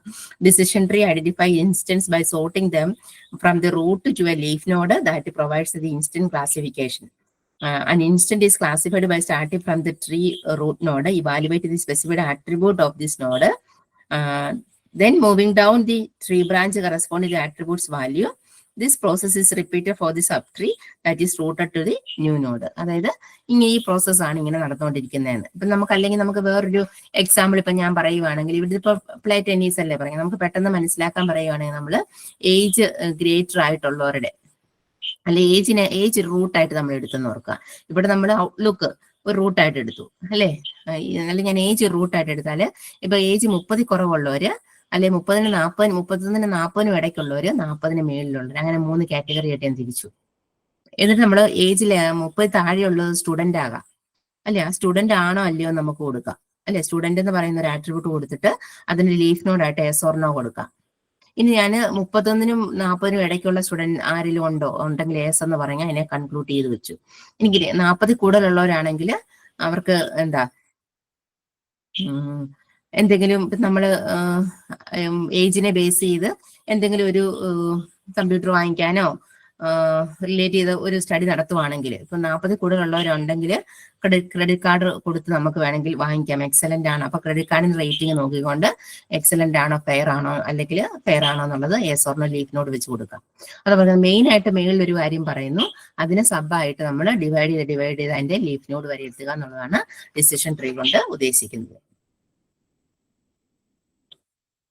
ഇത് അടുത്ത പേജില് the strength of decision tree approaches are decision tree can produce comprehensible rules. Decision treeയുടെ സ്ട്രെങ്ത് എന്ന് പറഞ്ഞാൽ classification of decision tree without much computation. അതായത് വലിയ കണക്കൂട്ടലില്ല നമുക്ക് ക്ലാസിഫൈ ചെയ്തെടുക്കാൻ പറ്റുമെന്ന് ഡിസിഷൻ ട്രീ. ഇപ്പൊ നമുക്ക് പറഞ്ഞില്ലേ ഏജ് നമുക്ക് 3 ഇപ്പം ഏജിനെ നോക്കിക്കൊണ്ട് കമ്പ്യൂട്ടർ ഫ്രീ ആയിട്ട് കൊടുക്കുന്നതോ അങ്ങനെ വല്ല നമ്മൾ നോക്കി അങ്ങനെയാണ് നമുക്ക് 30 വരെയുള്ളവർക്ക് വേണമെങ്കിൽ നമുക്ക് പറയാം അതൊരു സ്റ്റുഡന്റ് ആണ്, ഈ 30 ഉള്ളവർക്ക് അവർ ഒന്നും ചെയ്യുന്നില്ല, അല്ലെങ്കിൽ 40 കൂടുതലുള്ളവരുടെ അങ്ങനെ ഐഡന്റിഫൈ ചെയ്ത് നമ്മുടേതായ രീതിയിൽ ഒരു ക്ലാസിഫിക്കേഷൻ നടത്തി വെക്കാൻ പറ്റുന്നതുകൊണ്ട് വലിയ കണക്കൂട്ടലില്ല നമുക്കിത് ക്ലാസിഫിക്കേഷൻ നടത്താൻ പറ്റും. Decision tree can accommodate both categorical and continuous variable. അതായത് 2 തരത്തിലുള്ള വേരിയബിൾസിനെയും അതായത് കാറ്റഗറി തിരിച്ചോ കണ്ടിന്യൂസ് ആയിട്ടുള്ള വേരിയബിൾസിനെയും രണ്ടിനെയും ഡിസിഷൻ ട്രീ സപ്പോർട്ട് ചെയ്യും. Decision tree clearly show which fields of production or classification are most important. അതായത് പ്രൊഡക്ഷൻ ഉള്ള അല്ലെ ക്ലാസിഫിക്കേഷൻ ഉള്ള ഫീൽഡുകൾ ഏതാണെന്ന് ഡിസിഷൻ ട്രീ ക്ലിയർലി നമ്മൾ ഷോ ചെയ്ത് കാണിക്കണം. ഏത് ഫീൽഡ് വരുമ്പോൾ ക്ലാസിഫൈ ചെയ്യണം എന്നുള്ളത്. കേട്ടോ, അത് ഇമ്പോർട്ടന്റ് ആണ്. പിന്നെ decision trees are less suited to estimate tasks which where the goal is predicted to constant attribute value. സ്ഥിരമായ ഒരു ആട്രിബ്യൂട്ട് വാല്യൂ പ്രവചിക്കുന്നതിനെ കുറിച്ച് നമുക്ക് നോക്കുമ്പോൾ ഡിസിഷൻ ട്രീ സൂട്ടബിൾ അല്ലെന്ന് പറയുന്നുണ്ട്. പിന്നെ decision tree can be costly to train computationally. Decision making method is computationally costly. Each splitting field must be sorted on each node before the best split is identified. അത്ര അത് നമുക്ക് computational decision tree അത് ഇച്ചിരി costly ആയിരിക്കും എന്നുമാണ് പറയുന്നത്. അതിന്റെ approaches പറയുമ്പോൾ അത് ഇച്ചിരി ഇതായിരിക്കും എന്നാണ് പറയുന്നത്. നമുക്ക് അടുത്ത് നോക്കാം. അതൊക്കെ ജസ്റ്റ് വായിച്ചു വിട്ടാൽ മതി. Measurements four selecting the best split. അതായത് എങ്ങനെയാണ് ഇത് നമ്മൾ ഓരോ ആട്രിബ്യൂട്ടിനെയും കണ്ടുപിടിച്ച് കൊണ്ടുപോകുന്ന എന്നുള്ള കാര്യങ്ങളാണ് പറയുന്നത്. അതായത് there are several tests to decide the best way to split data. Data എങ്ങനെ സ്പ്ലിറ്റ് ചെയ്യും? ഇപ്പൊ ഞാൻ പറഞ്ഞില്ലേ, ഒരു ഡേറ്റയെ നമ്മൾ എടുത്തിട്ട് അതിപ്പം നമുക്ക് ടെന്നീസ് കളിക്കാൻ ഇറങ്ങണമെന്നുണ്ടെങ്കിൽ അവിടെ മഴയാണോ, കാർമേഘം കയറി കിടക്കുവാണോ, അതോ നല്ല കാലാവസ്ഥയാണോ, നമ്മൾ ഈ 3 കാര്യം ചിന്തിച്ചു. കളിക്കാൻ ഇറങ്ങുന്നത് ഇതെല്ലാം നോക്കിയിട്ടല്ലേ ഇറങ്ങുന്നത്. അപ്പൊ 3 കാര്യം ചിന്തിച്ചു എന്ന് പറയുന്ന പോലെ നമുക്കൊരു ഡേറ്റ കിട്ടി അതിനെ നമ്മൾ സ്പ്ലിറ്റ് ചെയ്യണം എന്നുണ്ടെങ്കിൽ നമുക്ക് ഇവിടെ ഒരു അനലിസ്റ്റുകൾ പറയുന്നത് എൻട്രോപ്പി എന്ന് പറയുന്ന ഒരു കൺസെപ്റ്റിലോട്ട് പോവുക. അതായത് ആട്രിബ്യൂട്ടുകൾ ക്രിയേറ്റ് ചെയ്യുക. നമുക്കൊരു എങ്ങനെയാണ് ഒരു ആട്രിബ്യൂട്ടുകളെ ഒരു ട്രീ എഴുതുമ്പം ക്രിയേറ്റ് ചെയ്യാൻ എൻട്രോപ്പി എന്ന് പറയുന്ന ഒരു ടെസ്റ്റ് യൂസ് ചെയ്തുകൊണ്ട് നമുക്ക് ആട്രിബ്യൂട്ടുകളെ ക്രിയേറ്റ് ചെയ്യാന്ന് പറയുന്നത്. ഇപ്പൊ ഞാൻ പറയുന്നത് ടെന്നീസ് കളിക്കാൻ ഇറങ്ങുന്നവർക്ക് ഇങ്ങനെ 3 സണ്ണി ആണോ, ഓവർകാസ്റ്റ് ആണോ, റെയിൻ ആണോ നോക്കുന്നത് നമ്മളെ കോമൺ സെൻസാ അല്ലേ. പക്ഷെ നമുക്ക് ഡേറ്റാബേസിലോട്ട് വരുന്ന ഡേറ്റ അനലിസ്റ്റുകൾ അനലൈസ് ചെയ്ത് ക്ലാസിഫൈ ചെയ്യണം എന്നുണ്ടെങ്കിൽ അതിന്റെ ആട്രിബ്യൂട്ടുകൾ എങ്ങനെയാണെന്ന് ഇപ്പൊ എല്ലാം പോയി നമുക്ക് കണ്ടുപിടിക്കാൻ പറ്റുമോ? ഇല്ല. അങ്ങനെ വരുമ്പോൾ നമുക്ക് ആട്രിബ്യൂട്ടുകളെ ഒരു ട്രീയിൽ ക്രിയേറ്റ് ചെയ്യണമെങ്കിൽ നമുക്ക് 2 മെത്തേഡ്സ് ഉണ്ട്. ഒന്ന് ഇൻഫോർമേഷൻ ഗെയിനും ഒന്ന് ജിനി ഇൻഡെക്സും. 2 മെത്തേഡ്സാണ് യൂസ് ചെയ്യുന്നതിനകത്ത് ഇൻഫോർമേഷൻ ഗെയിൻ ആണ് എൻട്രോപ്പി എന്ന് പറയുന്നത്. അതായത് അത് എൻട്രോപ്പി ഈസ് എ മെയിൻ മെത്തേഡാ. അതായത് ഡിസിഷൻ ട്രീക്കകത്ത് ആട്രിബ്യൂട്ട്സുകളെ എങ്ങനെ സെലക്ട് ചെയ്യുക അതിന് യൂസ് ചെയ്യുന്നതാണ് ഇൻഫോർമേഷൻ. അതായത് it reduces the information that is required to classify the tuples. It reduces the number of tests. The attributes with highest information gain is select. അതായത് ടെസ്റ്റുകളുടെ എണ്ണം കുറച്ചുകൊണ്ട് ടപ്പിൾസുകളെ എത്രമാത്രം ക്ലാസിഫൈ ചെയ്ത് എടുക്കണം, അല്ലെ ആട്രിബ്യൂട്ട്സുകൾ ഹയസ്റ്റ് ഇൻഫോർമേഷൻ ഉള്ള ആട്രിബ്യൂട്ട്സുകളെ മാത്രം എങ്ങനെ സെലക്ട് ചെയ്ത് എടുക്കണം എന്നാണ് എൻട്രോപ്പി കൊണ്ട് ഉദ്ദേശിക്കുന്നത്. അതായത് നമ്മൾ ഓരോ ആട്രിബ്യൂട്ടിനും എൻട്രോപ്പി പോയി കാണണം എന്നാണ് പറയുന്നത്. എൻട്രോപ്പി മീൻസ് ഇൻഫോർമേഷൻ ഗെയിന് ഓരോന്നിന്റെയും കാണണം. അതിനുള്ള ഇക്വേഷൻസ് കൂടെ എഴുതി വെച്ചോണം. എൻട്രോപ്പി ഓഫ് ടി എന്ന് പറഞ്ഞാല് ഇൻഫോർമേഷൻ ഗെയിൻ എന്നാണ് പറയുന്നത്. ഇൻഫോർമേഷൻ ഗെയിൻ ഓഫ് ടി എന്ന് ഉദ്ദേശിക്കുന്ന ആട്രിബ്യൂട്ടാണ്. is equal to sigma. Z shape കിടക്കുന്ന കണ്ടില്ലേ? ഇസഡ് അല്ല, സോറി, സിഗ്മ നമുക്കെല്ലാം അറിയാനാണ് ഈ എഴുതിയേക്കുന്ന പോലെ. Sigma C-1 I is equal to 0 P of I by T log 2 P of I by T. ഇത് ഈ ഒരു ഇക്വേഷൻ കാണാപ്പാടം പഠിച്ചോളെ. എൻട്രോപ്പി കാണേണ്ട ടെസ്റ്റ് ഇതാ. ഇനി ജിനി ഇൻഡെക്സ് ആണ് കാണുന്നെങ്കിൽ, Gini index means another type of method for select attributes for creating a tree. ഒരു ആട്രിബ്യൂട്ട് ഒരു ട്രീയിൽ ക്രിയേറ്റ് ചെയ്യണമെങ്കിൽ നമുക്ക് യൂസ് ചെയ്യുന്ന വേറൊരു മെത്തേഡാണ് ജിനി ഇൻഡെക്സ്. ജിനി ഇൻഡെക്സ് കാണുന്നത് ഇതുപോലെ തന്നെ. ജിനി ഓഫ് ടി എന്ന് പറഞ്ഞാല് Gini index of attribute, T means attribute എന്ന് നോട്ട് ചെയ്ത് വെച്ചു. T is equal to 1 minus sigma of C-1 I is equal to 0 P of I by T the whole square. ഈ ഒരു ഇക്വേഷൻ 2 ഇക്വേഷൻസും പഠിച്ചു വെച്ചു. അപ്പൊ നമുക്ക് എങ്ങനെയാണ്, അതായത് ആട്രിബ്യൂട്ട് ഉണ്ട്. പി മീൻസ് പ്രോബബിലിറ്റി ആണ് കേട്ടോ. പ്രോബബിലിറ്റി, അതായത് പ്രോബബിലിറ്റി എന്ന് പറയാൻ എന്തായിരിക്കും? പോസിബിലിറ്റിയെ കുറിച്ചാണ് പറയുന്നത് അല്ലേ. അതായത് നമ്മൾ എന്തെങ്കിലും ഒരു കാര്യം ഉണ്ടെന്ന് അനുമാനിച്ചെടുക്കുക. പിന്നെ log of I is equal to 0 C-1 എന്ന് പറയുന്ന എത്ര ആട്രിബ്യൂട്ട്സ് ഉണ്ടെന്ന് വരും. അതിനു വേണ്ടി നമുക്ക് I is equal to 0 തൊട്ട് C-1 വരെ ഫോർ ലൂപ്പ് യൂസ് ചെയ്യുന്ന പോലെ നമുക്ക് എത്ര ആട്രിബ്യൂട്ട്സ് ഉണ്ടെന്ന് നമുക്ക് കണ്ടുപിടിക്കാൻ പറ്റും. അപ്പം ഇത്രയും കൂടെ ഓർക്കുക. ഒരു ഡിസിഷൻ ട്രീ എന്താണെന്ന് ആദ്യമേ എഴുതുക. അതിനുശേഷം ഒരു എക്സാമ്പിൾ, നിങ്ങളെ ടെന്നീസിന്റെ എക്സാമ്പിളാണ് നോട്ട് ചെയ്ത് വെക്കുക. എന്നിട്ട് ശേഷം പറയുക, നമുക്ക് ഇങ്ങനെ ആട്രിബ്യൂട്ട്സുകളൊക്കെ ക്രിയേറ്റ് ചെയ്യണം എന്നുണ്ടെങ്കിൽ അതിന് 2 മെത്തേഡുകൾ യൂസ് ചെയ്യുന്നുണ്ട്. ഇൻഫോർമേഷൻ ഗെയിനും ജിനി ഇൻഡെക്സും. അങ്ങനെ 2 മെത്തേഡിനെ കുറിച്ചും പറഞ്ഞ് എൻട്രോപ്പിയും ജിനി ഇൻഡെക്സും കാൽക്കുലേറ്റ് ചെയ്യാനുള്ള സ്റ്റെപ്സ് ഇക്വേഷനും പഠിച്ചു വെക്കുക. ഇനി സ്പ്ലിറ്റിംഗ് നോമിനൽ ആട്രിബ്യൂട്ട്സ്. എങ്ങനെയാണ് നോമിനൽ ആട്രിബ്യൂട്ട്സിനെ സ്പ്ലിറ്റ് ചെയ്യുന്നതെന്ന്. A nominal attributes 1-to-1 mapping. You can have either binary or multi-split. For equal distributions the classification of the Gini index is same. അതായത് എന്താണ് നോമിനൽ ആട്രിബ്യൂട്ട് എന്ന് പറഞ്ഞാൽ കാറ്റഗറിക്കൽ ആട്രിബ്യൂട്ട്സ് ഓർ ലേബലിനെയാണ് നമ്മൾ ഈ nominal attribute എന്ന് പറയുന്നത്. അതായത് പലതരത്തിലുള്ള ആട്രിബ്യൂട്ടുകൾ ഉണ്ടല്ലോ, ഡാറ്റാബേസും ടേബിളും എടുത്താൽ ഇഷ്ടംപോലെ ആട്രിബ്യൂട്ട്സുകളുണ്ട്. അപ്പം category attributes or label attribute എന്ന് പറഞ്ഞാൽ ഇത്രയേ ഉള്ളൂ. ഇപ്പൊ ജെൻഡർ എന്ന് പറയുന്ന ഒരു കാറ്റഗറി ആട്രിബ്യൂട്ട്, അതായത് മെയിൽ ഓർ ഫീമെയിൽ, അവിടെ 2 കാറ്റഗറി വരും. പിന്നെ നമുക്കൊരു ഹ്യൂമൻ ബീങ്ങിനെ സംബന്ധിച്ചിട്ട് ഐയുടെ കളർ എടുക്കുവാണെങ്കിൽ ഐയുടെ കളർ ഇപ്പൊ ഐ ബ്ലൂ ആണോ ബ്രൗൺ ആണോ, അപ്പൊ അതൊരു കാറ്റഗറിയാണ്. അല്ലെ ടൈപ്സ് ഓഫ് ട്രാൻസ്പോർട്ടേഷൻ നമ്മൾ എടുക്കുക. ഇപ്പം റെയിൽവേ നമ്മൾ എവിടെയെങ്കിലും യാത്ര പോകാൻ ഇറങ്ങുവാണെങ്കിൽ ടൈപ്സ് ഓഫ് ട്രാൻസ്പോർട്ട് നമ്മൾ കാറിനാണോ ബസ്സിനാണോ ട്രെയിനാണോ പ്ലെയിനാണോ പോകുന്നതെന്നുള്ളത് നമ്മളല്ലേ ഐഡന്റിഫൈ ചെയ്യുന്നത്, നമ്മളല്ലേ തീരുമാനിക്കും. എന്ന് പറയുന്നത് പോലെ നോമിനൽ ആട്രിബ്യൂട്ട്സിനെ സ്പ്ലിറ്റ് ചെയ്യാൻ പറ്റും. പിന്നെ സ്പ്ലിറ്റിംഗ് കണ്ടിന്യൂസ്, അതുപോലെ കണ്ടിന്യൂസ് ആട്രിബ്യൂട്ട്സിനെ സ്പ്ലിറ്റ് ചെയ്യണം. ഇതെല്ലാം ചെയ്തിട്ടായിരിക്കും ഈ ജിനി ഇൻഡെക്സ് ജിനി ഇൻഡെക്സും എൻട്രോപ്പി ഒക്കെ കാൽക്കുലേറ്റ് ചെയ്യുന്നതെന്നാണ് പറയുന്നത്. സ്പ്ലിറ്റിംഗ് കണ്ടിന്യൂസ് ആട്രിബ്യൂട്ട്സ് എന്ന് പറഞ്ഞാൽ to obtain a continuous property from a continuous attribute we make the selection. അതായത് നമുക്കിപ്പം values within a given range, അതായത് മെഷർമെന്റ്സ് ഓൺ എ കണ്ടിന്യൂസ് സ്കെയിലിൽ വരുന്ന തരത്തിലുള്ള ഡേറ്റയാണ് നമ്മൾ ഈ കണ്ടിന്യൂസ് ആട്രിബ്യൂട്ട് എന്ന് പറയുന്നത്. അപ്പൊ നമുക്ക് നോമിനൽ ആട്രിബ്യൂട്ട്സ് പറയുന്നത് നമ്മൾ സാധാരണ യൂസ് ചെയ്യുന്ന അല്ലെ ആട്രിബ്യൂട്ട്സുകളാണ്. പക്ഷെ കണ്ടിന്യൂസ് ആട്രിബ്യൂട്ട് എന്ന് പറഞ്ഞാൽ പ്രഷറോ അല്ലെങ്കിൽ ടെമ്പറേച്ചറോ ഹൈറ്റോ വെയിറ്റോ ഒക്കെ ഇല്ല, മെഷർ ചെയ്തെടുക്കുമല്ലോ. ഒരു സ്കെയിലിൽ നമ്മൾ മെഷർ ചെയ്തെടുക്കുകയല്ലേ ചെയ്യുന്നത്. ഇപ്പൊ BP അപ്പാരറ്റസ് പ്രഷർ എടുത്തു, അല്ലെ ടെമ്പറേച്ചർ തെർമോമീറ്റർ നമ്മൾ ടെമ്പറേച്ചർ എടുത്തു, ഹൈറ്റും വെയിറ്റും അതനുസരിച്ചുള്ള മെഷീനിൽ എടുത്തു. അങ്ങനെ മെഷർ ചെയ്തെടുക്കുന്ന തരത്തിലുള്ള ആട്രിബ്യൂട്ട്സുകൾ വരുന്നതാണ് കണ്ടിന്യൂസ് ആട്രിബ്യൂട്ട്. അപ്പൊ അത് അങ്ങനെ നമുക്ക് പലതരത്തിലുള്ള ആട്രിബ്യൂട്ട്സുകൾ വരാം. ആ ആട്രിബ്യൂട്ട്സുകൾ നമ്മൾ ഒരു ട്രീയില് ക്രിയേറ്റ് ചെയ്യുമ്പം ഈ 2 ഇക്വേഷൻസ് യൂസ് ചെയ്താണ് ആട്രിബ്യൂട്ടുകളെ ഡിവൈഡ് ചെയ്യുന്നതെന്നുള്ളത് ഓർത്ത് വെച്ചാൽ മതി. Entropy Gini ഇൻഡെക്സും.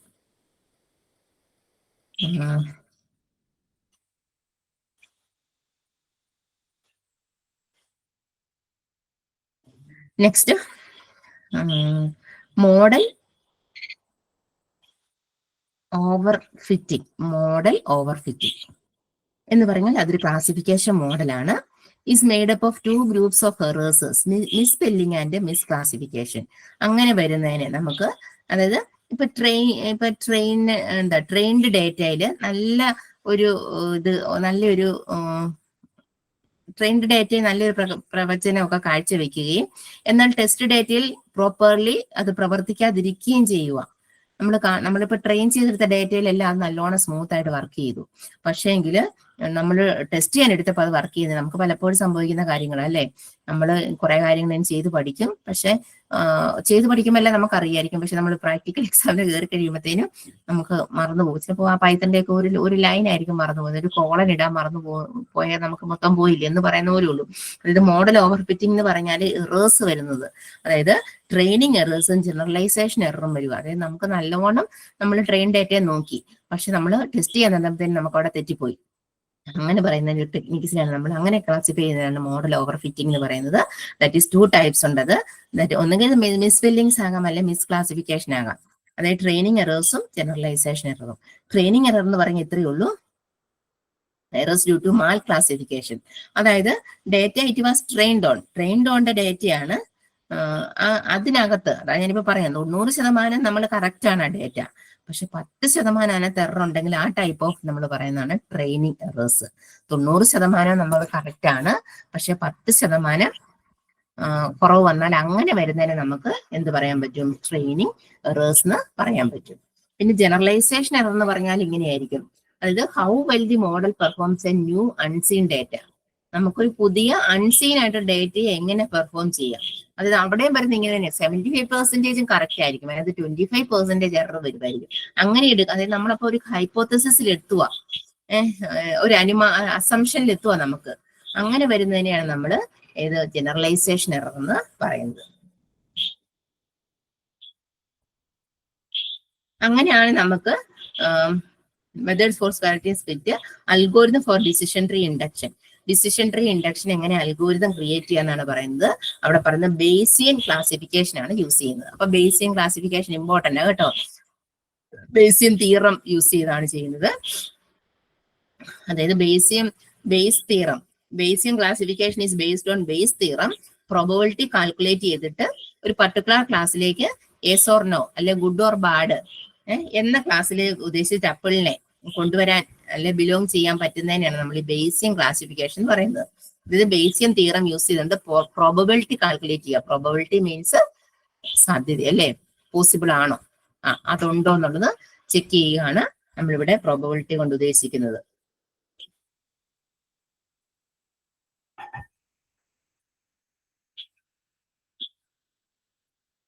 ഇപ്പൊ പ്രോബബിലിറ്റി കാണിക്കുന്നത് ഇങ്ങോട്ട് എടുത്ത് വെച്ച് ക്ലാസ്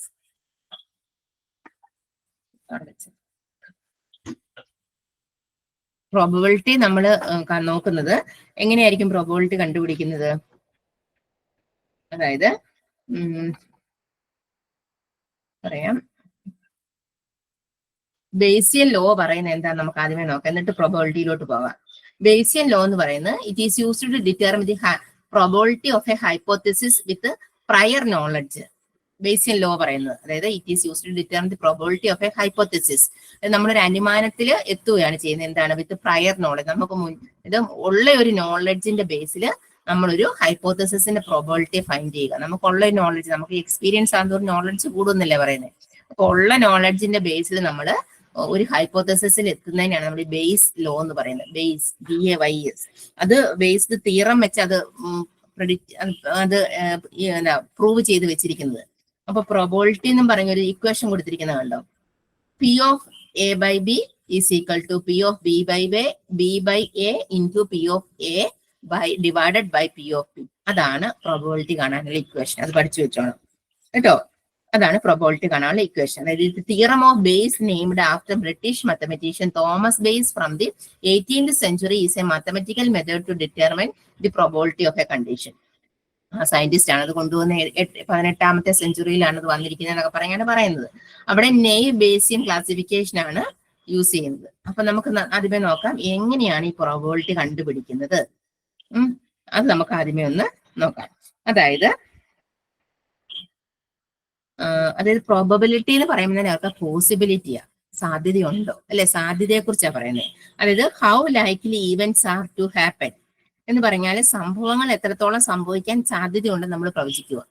അതിനെയാണ് നമ്മൾ ഇത് പ്രോബബിലിറ്റി എന്ന് പറയുന്നത്. അതായത്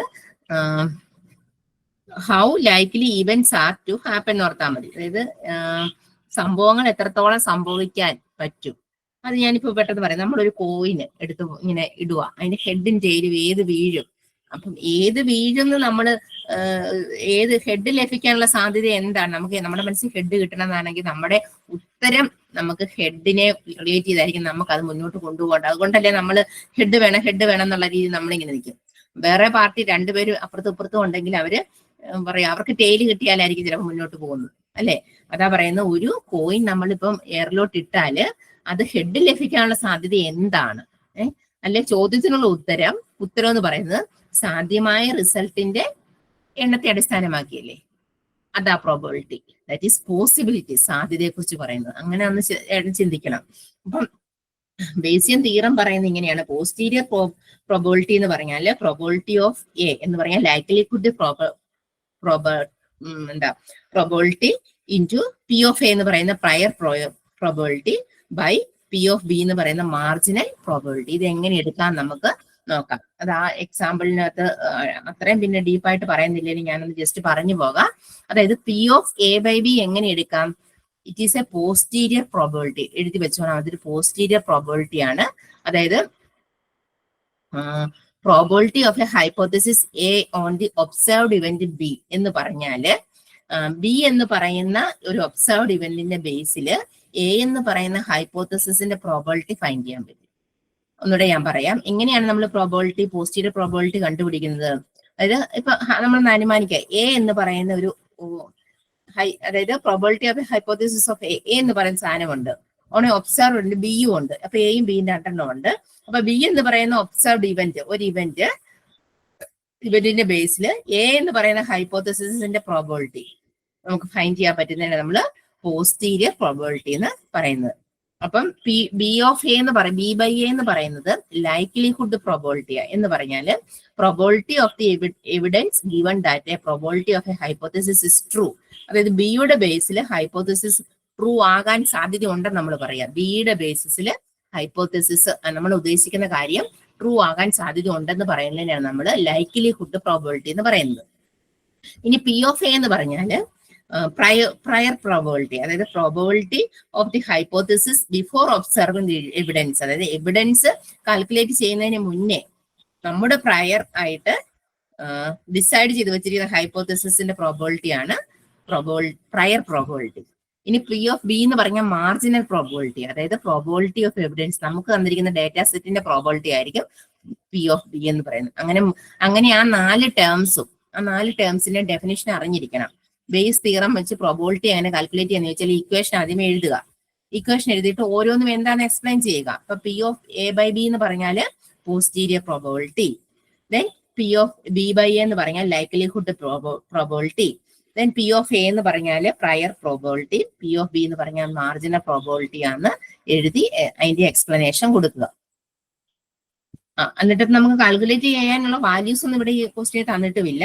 പക്ഷെ ഡിസിഷൻ ട്രീ അൽഗോരിതംസിനകത്ത് ബേസിക് ക്ലാസിഫിക്കേഷൻ വെച്ചാണ് ഡിസിഷൻ ട്രീ അനുമാനിക്കുന്നത്, നമുക്ക് ക്രിയേറ്റ് ചെയ്യുന്നത് നമുക്ക് വേണമെങ്കിൽ നോട്ട് ചെയ്ത് വെക്കാം.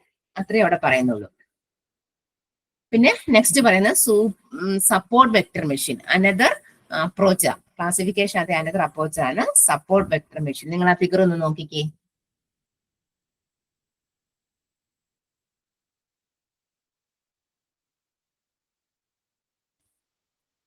എന്താണ് സപ്പോർട്ട് വെക്ടർ മെഷീൻ എന്നുള്ളത്? Support vector machine, support vector machine or SVM is a simple but effective algorithm for supervised machine learning that can be used to create both regression and classification of models. SVM algorithm is both linear and non-linear separatable data set will work well. അതായത് regression എന്താണെന്ന് നമ്മൾ പഠിച്ചു. Machine ലാംഗ്വേജും create ചെയ്യാൻ ചെയ്യാം ഏത് support vector machine.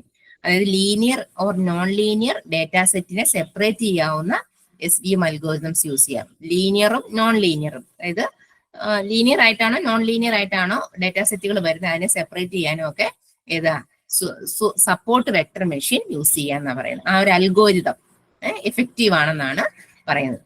അതായത് അവിടെ naive Bayes and Rocchio are two study methods in linear classification. അത് 2 സയന്റിസ്റ്റ് ആണ് അതിനെ കുറിച്ച് സ്റ്റഡി ചെയ്തതെന്നാണ് പറയുന്നത്. അതായത് SVM എന്ന് പറയുന്നത് തന്നെ ഈ സൂപ്പർവൈസ്ഡ് ലേണിംഗ് അൽഗോരിതമാണ്. സൂപ്പർവൈസ്, അതായത് മെഷീൻ ലാംഗ്വേജുകളിലൊക്കെ യൂസ് ചെയ്യുന്നത്. ML കാലഘട്ടമാണല്ലോ ഇന്ന്. അപ്പൊ ML യൂസ് ചെയ്യുന്ന ഒരു മെഷീൻ ലേണിംഗ് അൽഗോരിതമാണ് ഈ SVM. അപ്പൊ SVM ആണ് സപ്പോർട്ട് വെക്ടർ മെഷീൻ. അത് യൂസ് ചെയ്തുകൊണ്ടും ഡിസിഷൻ ട്രീക്കകത്ത് നമുക്ക് തീരുമാനങ്ങൾ എടുക്കാം. അത് ഇവിടെ ഒരു ഗ്രാഫ് ആയിട്ട് പറഞ്ഞിട്ടുണ്ട്. അടുത്ത പേജിൽ നമുക്ക് നോക്കാം. ഓക്കെ, അവിടെ കുറെ ഹൈപ്പർ പ്ലെയിനും സപ്പോർട്ട് വെക്ടറും മാർജിനും ഒക്കെ കൊടുത്തിട്ടുണ്ട്. അത് നമുക്ക് ആദ്യമേ നോക്കാം. അതായത് support vector are 5 points right up the against the margin of the classifier. അതായത് ക്ലാസിഫയറിന്റെ മാർജിന് നേരെ മുകളിലുള്ള 5 പോയിന്റ് ആണ് സപ്പോർട്ട് വെക്ടർ. ക്ലാസിഫയറിന്റെ നേരെ മുകളിലുള്ള 5 പോയിന്റ് ആണ് ഈ സപ്പോർട്ട് വെക്ടർ. ഉണ്ടോ? അത് ആ ഫിഗർ കൊടുത്തിട്ടുണ്ട്. സപ്പോർട്ട് വെക്ടേഴ്സ് 2 ക്ലാസ്സുകളെ തമ്മിൽ സെപ്പറേറ്റ് ചെയ്യാവുന്ന ലീനിയർ സെപ്പറേഷൻ ഉണ്ട്. 2 ക്ലാസ്സുകളെ തമ്മിൽ സെപ്പറേറ്റ്, അതിനെ നമ്മൾ ഹൈപ്പർ പ്ലെയിൻ എന്ന് പറയുന്നത്. 2 ഡോട്ടർ ലൈൻസുകൾ ഇങ്ങനെ ചെരിഞ്ഞു പോകുന്നതിനിടയ്ക്ക് സ്ട്രെയിറ്റ് ഒരു ലൈൻ വരുന്നതിന് നോക്കിയാൽ maximum margin decision hyperplane എന്ന് പറയാൻ ആരോ മാർക്ക് ഇട്ട് കൊടുക്കുക. അതിനെ ഹൈപ്പർ പ്ലെയിൻ എന്ന് പറയുന്നത്. ഇനി മാർജിന്റെ ഗ്യാപ്പ് ഇല്ലേ, അത് നമുക്ക് ഗ്യാപ്പ് ബിറ്റ്വീൻ 2 ലൈൻസ്, 2 തമ്മിലുള്ള ഗ്യാപ്പ്, അതായത് മാർജിൻ ഈസ് മാക്സിമൈസ്ഡ് എന്ന് കണ്ടില്ലേ, അതിന് നമുക്ക് മാർജിന്റെ ഗ്യാപ്പ് എന്ന് ഉദ്ദേശിക്കാൻ പറ്റും. അപ്പൊ ഇവിടെ ഇത്രയും ഓർത്താൽ മതി. മാക്സിമം മാർജിൻ ഹൈപ്പർ പ്ലെയിൻ കണ്ടുപിടിക്കുക എന്നതാണ് SVMന്റെ എയിം എന്ന് പറയുന്നത്. SVM എന്ന് പറയുന്നത് സപ്പോർട്ട് വെക്ടർ മെഷീൻ, അതായത് മെഷീൻ ലേണിംഗ് യൂസ് ചെയ്യുന്ന ഒരു അൽഗോരിതമാണ്. അതിന്റെ ലക്ഷ്യം എന്ന് പറയുന്നത് എന്താണ്? മാക്സിമം മാർജിൻ ഹൈപ്പർ പ്ലെയിന് കണ്ടുപിടിക്കുക എന്നുള്ളത്.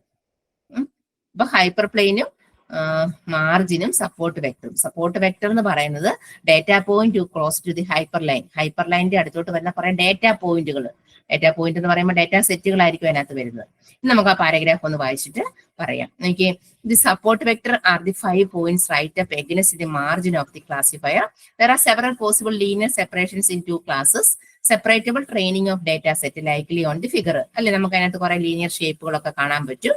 നമ്മൾ നോക്കുമ്പോൾ കുറെ ഇങ്ങനെ 3 ചെരിച്ചു വര, 2 വര ഡോട്ടർ ലൈൻസ് ആണ്, ഇടയ്ക്ക് ഒരു ഹൈപ്പർ ലൈൻ ഉണ്ട്, അവിടെ കുറച്ച് ട്രയാങ്കിൾ പോലെ കാണുന്നുണ്ട്. സപ്പോർട്ട് വെക്ടറിന് തൊട്ട് താഴെ കുറെ ട്രയാങ്കിൾ പോലെ കാണുന്നുണ്ട്. പിന്നെ ഇപ്പുറത്തായിട്ട് കുറെ സർക്കിൾസ് പോലെ കാണുന്നുണ്ടൊക്കെ നമുക്ക് മനസ്സിലാവുന്നുണ്ട്. ഇതൊരു അൽഗോരിതത്തിന്റെ ഒരു പിക്ചോറിയൽ റെപ്രസെന്റേഷനാണ് പറയുന്നത്. ഇത് യൂസ് ചെയ്തുകൊണ്ട് മെഷീൻ ലേണിംഗ് ഒക്കെ വർക്ക് ചെയ്യുന്നതെന്ന് പറയുന്നത്. അപ്പൊ നമുക്ക് അതിനെക്കുറിച്ച് കൂടുതൽ ഇവിടെ പഠിക്കാനില്ല. ഇപ്പൊ ഇവിടെ ഓർത്താൽ മതി ഇത്രയും. Although some learning methods such as perception algorithm find just any linear separator and such as naive Bayes look for some criteria for the best linear separator. In particular, SVM determines the requirement of decision-making surface that is far removed as possible from any data point. The distance between the decision surface and the nearest data point decides the classifier's margins. അതായത് ഇത്രേ ഉള്ളൂ, നമ്മൾ അവിടെ ഇത്ര ശ്രദ്ധിച്ചാൽ മതി. നമുക്ക് decision tree algorithm classify ചെയ്യാൻ നമ്മൾ ഡിസിഷൻ ട്രീ എടുക്കുവാണെങ്കിൽ നമുക്ക് അതിനകത്ത് ഈ സപ്പോർട്ട് വെക്ടർ മെഷീൻ യൂസ് ചെയ്തുകൊണ്ട്, ആ അൽഗോരിതം യൂസ് ചെയ്തുകൊണ്ട് ഏത് ഡിസിഷൻ ട്രീ വരയ്ക്കാൻ പറ്റും. അപ്പൊ അതിനകത്തെ കുറെ ടേമുകൾ മാത്രമേ ഇവിടെ എക്സ്പ്ലെയിൻ ചെയ്യുന്നുള്ളൂ. ആ ടേം എന്താണെന്ന് നിങ്ങൾ നോട്ട് ചെയ്ത് വെക്കുക. സപ്പോർട്ട് വെക്ടർ ഉണ്ട്, ഹൈപ്പർ പ്ലെയിൻ ഉണ്ട്, അതുപോലെ മാർജിൻ ഉണ്ട്. അത്രയും കാര്യങ്ങൾ അവിടെ പറയുന്നത്. അതിനെക്കുറിച്ച് കൂടുതൽ എക്സാമ്പിൾസ് സഹിതമൊന്നും നമുക്കവിടെ ഡീപ്പായിട്ട് പറഞ്ഞിട്ടില്ല. Next, methods four expressing attribute test conditions. അതായത് ആട്രിബ്യൂട്ടിന്റെ എങ്ങനെയാണ് ഡാറ്റ ആട്രിബ്യൂട്ട്സിനെ കുറിച്ച് പറയുക, ഏതൊക്കെ തരത്തിലുള്ള ആട്രിബ്യൂട്ടുകളുണ്ട്. അതായത് ഡാറ്റ ആട്രിബ്യൂട്ട് എന്ന് പറയുന്നത് എന്തായിരിക്കും? Specific characteristics that describes individual data object within A data set. ഒരു ഡാറ്റ സെറ്റിനകത്തുള്ള ഡാറ്റ ഒബ്ജക്റ്റുകളെ ഡിസ്ക്രൈബ് ചെയ്യാനാണ് നമ്മൾ ഡാറ്റ സെറ്റ് ആട്രിബ്യൂട്ട്സ് കൊടുക്കുന്നത്. നമുക്കിപ്പോൾ അറിയാം, ഞാനിപ്പോ സ്റ്റുഡന്റ് എന്ന് പറയുന്ന ടേബിൾ ഉണ്ടെങ്കിൽ student I D, student name, student address, അല്ലെങ്കിൽ സ്റ്റുഡന്റ് മാർക്ക്, പിന്നെ സ്റ്റുഡന്റ് ഗ്രേഡ്, ഇതെല്ലാം സ്റ്റുഡന്റിന്റെ ആട്രിബ്യൂട്ട്സുകളാണ് അല്ലെ. അപ്പൊ എങ്ങനെയുള്ള ആട്രിബ്യൂട്ടുകൾ ഉണ്ടെന്ന് നമുക്ക് ആദ്യമേ ഒന്ന് നോക്കാൻ പറ്റും. അതായത് ഫസ്റ്റ് വൺ പറയുന്നത് ബൈനറി ആട്രിബ്യൂട്ട് ഉണ്ട്. ബൈനറി ആട്രിബ്യൂട്ട്സ് എന്ന് പറയുന്നത് 0 and 1 ആയിരിക്കും അല്ലെ. ബൈനറി മീൻസ് 2 ഡിജിറ്റ്സ് ഉള്ള, നമ്മൾ ചെറിയ കമ്പ്യൂട്ടർ പഠിക്കാൻ തുടങ്ങുമ്പോൾ തന്നെ പഠിച്ചിട്ടുണ്ട് 2 ഡിജിറ്റ്സേ ഉള്ളൂ എന്ന്.